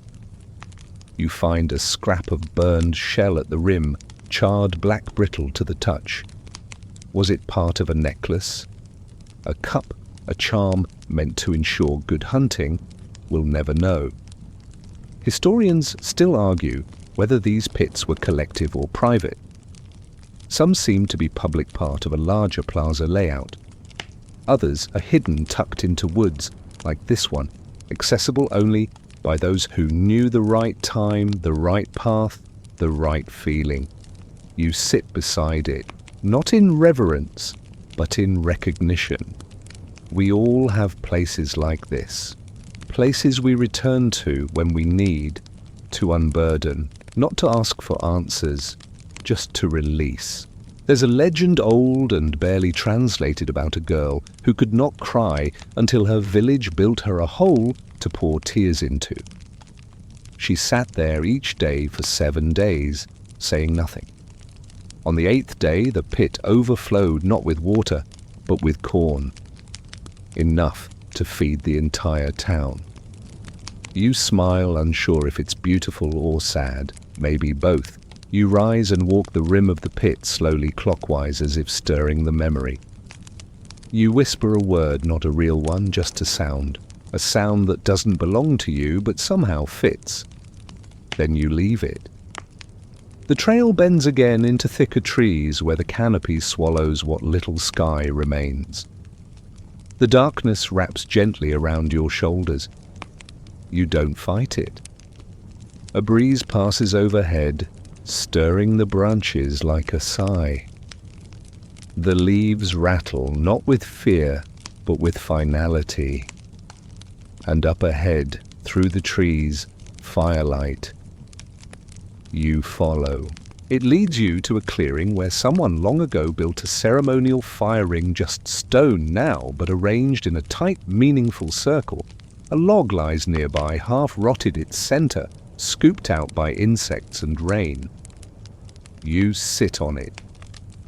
Because this was the last step in many rituals' reflection. After the prayer, the dance, the burial, the burning, there was always a moment of quiet, a pause, a breath drawn and held. And so you hold it now, in this darkness, with the sound of the river distant, but steady like a drum that forgot to stop. The stars blink into view, first one, then 3, then the whole sky. You realize something sitting there. These people weren't obsessed with endings. They were obsessed with cycles. Birth wasn't a start. Death wasn't a stop. Each moment folded into the next offering, to ashes, ashes, to field, field, to corn, corn, to fire, fire, to sky, sky, to story, story, to you. And you're just part the loop, not above it, not separate from it, within it. You rise slowly, legs stiff, but heart softened. The fire ring behind you glows faint in the starlight, a perfect circle of memory. You walk back into the trees, and the pit, like all forgotten places, waits, not for someone to worship it, just for someone to remember. The night has fully arrived now, wrapping the forest in velvet. The stars crowd in above, curious and old, blinking like they've seen this all before, which of course they have. You walk slowly, careful with your steps, not out of fear, but out of respect. You're walking through what once was a healing ground. There's no sign to mark it, No ruined hut or altar, just a patch of earth where the plants grow differently, more densely, more intentionally. You notice it first with your nose, a sharpness in the air, herbs, sassafras, mint, boneset, sweet flag, all still here, long after their caretakers are gone. The plants that don't usually grow together do here. That doesn't happen by chance. This was cultivated, not as a farm, as a pharmacy. Mississippian medicine wasn't what you might expect. There were no bubbling cauldrons or feathered witch doctors cackling into the moon. It was precise, empirical. Herbalists tracked the seasons, the growth cycles, the moon phases. They knew which roots soothed a cough, which barks numbed a wound, which leaves could coax sleep or end it. You paused near a cluster of black cohosh, once used to treat childbirth pain. It leaned toward you slightly as if nodding. The people here understood balance. Disease wasn't just a biological failure, it was a spiritual imbalance. You didn't just treat the symptom, you treated the story that caused it. A healer would begin with water, always water, then smoke, then silence, only then maybe medicine. You find a hollowed out stump lined with something dark and sticky. A residue, possibly pitch or tree sap, maybe used to bind a poultice or preserve something longer lasting. Near it, a stone with a shallow groove, the kind used to crush roots and seeds. This wasn't just a place of healing, it was a laboratory. Historians still argue how advanced their pharmacology truly was. Some dismiss it as folklore. Others point to the chemical evidence traces of salicylic acid, the base of aspirin, caffeine, alkaloids and compounds we still struggle to pronounce correctly on our first try. Don't worry, even doctors fake confidence when saying Scutellaria lateriflora. You wander farther in and find what looks like an open space between the trees ringed with ash and stones. A sweat lodge, maybe. Or just a shelter where people waited wrapped in blankets until the medicine took hold. Some treatments weren't herbs, they were visions. You've heard whispers, maybe legends of red drink ceremonies. A blend of holly leaves and purification fasting. Participants would gather at dawn, drink the infusion, then vomit. Not for poison removal, for spiritual clarity. It was a reset button for the soul. Graphic, yes, but effective, according to them, absolutely. There's a story buried in Choctaw memory of a man who was dying of grief. He hadn't eaten in weeks, his wife, his child, his brother, all gone. One night a healer brought him here. They sat in silence, just silence, for 3 days. On the 4th, the healer handed him a tea made from bark and flowers and told him to drink. Then he slept. And when he woke, he wept, not with sadness, but with gratitude. He lived 10 more years. You find a bench-shaped log, still standing its center, rotted but intact. You sit. Maybe someone sat here 500 years ago, hand trembling from fever body hollowed by loss. Maybe a healer placed a hand on their back and said nothing at all. Sometimes healing isn't fixing. Sometimes it's witnessing. You look up at the stars again. Orion, the Pleiades, the same constellations they would have seen while waiting for the medicine to work. Same stars, same sky, same ache to be made whole. The fireflies have returned. You don't even notice when. They drift like slow thoughts through the trees, blinking in a rhythm that feels deliberate, like they know where they are, like they're part of the cure. And perhaps you are too, because walking through this space, noticing the plants, the stones, the silence, it's a kind of medicine, not for the body, for memory. You rise from the bench. The night is deep now, the river sings low in the distance, and somewhere nearby, roots press against bones once tended by gentle hands. They grew. And so did you. The stars above are no longer scattered, they're layered thick, like a net of light tossed over the sky. You walk slowly now, not just from fatigue, but from reverence. You've been everywhere, Mound Plaza, Grove Pit. And now the land opens one last time. Before you stretches a broad, low plaza, barely visible but unmistakable in shape. A shallow rectangle of compacted earth softened by centuries, but still whispering its purpose. This was the heart of it all, the center of the city, the pulse of daily life. Markets were held here, dances performed, messages shouted, justice dispensed. Children chased dogs through the dust. Elders sat in shade, chewing bits of tobacco root and pretending not to eavesdrop. You walk its length, maybe 200 feet, bordered by what were once buildings, long gone now. Communal halls, family compounds, sacred storage. The spaces in between tell as much as the spaces that remain. This plaza was where contradictions lived peacefully, power beside poverty, laughter beside grief, ceremony beside chores, one moment a festival, the next a trial, then maybe a wrestling match, then a mourning song.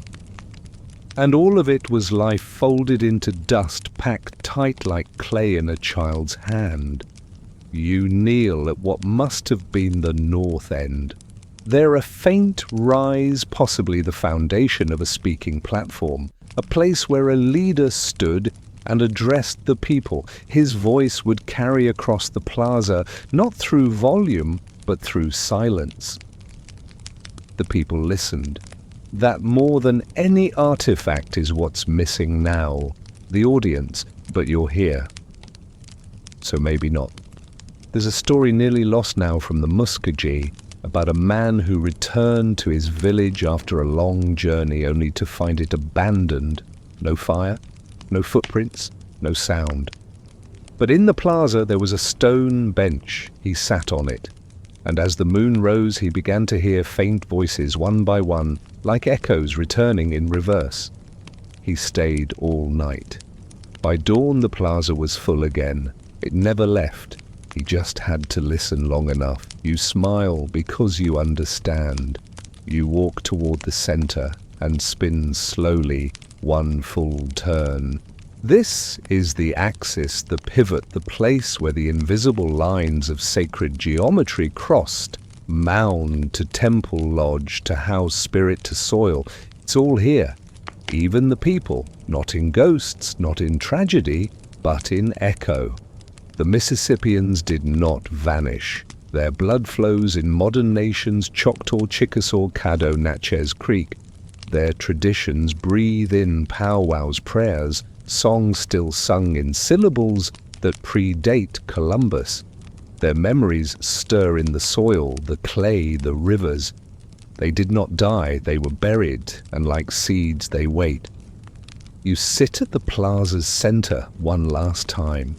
The crickets sing, the fireflies drift, and the moon rises over the Mississippi, wide and silver, and full of ancient secrets. And in that moment you don't feel like a visitor. You feel like a thread tied loosely into the story part of the weaving, even if just a single loop. Because the Mississippi didn't just bury cities, it preserved possibility. And you have found it. And now, it's time to sleep. Let the sounds of the river grow softer now. Let the stones and stories settle. You've walked a long road tonight through silence and firelight, through games and grief and great halls of vanished memory. And yet not a single step was wasted. Every footprint traced a thread in a tapestry still being woven, one you've now helped to see. Close your eyes. Feel the weight of stars pressing gently on your shoulders. Let the last sounds of drums echo like distant thunder, not frightening but comforting, reminding you that rhythm never dies, it only softens. The people of these lands, these mounds, these woods, they were never gone. They were just quiet, like seeds in winter, like a story waiting for the right voice. And tonight, that voice was yours. You have seen what they built, not just in clay but in belief, not just in plaza walls but in the invisible architecture of spirit, of soil, of ceremony. So breathe with the river, exhale with the wind, and drift now, slowly, gently, into sleep. The cities may be buried, but the story is not. Good night. End of script. Sweet dreams.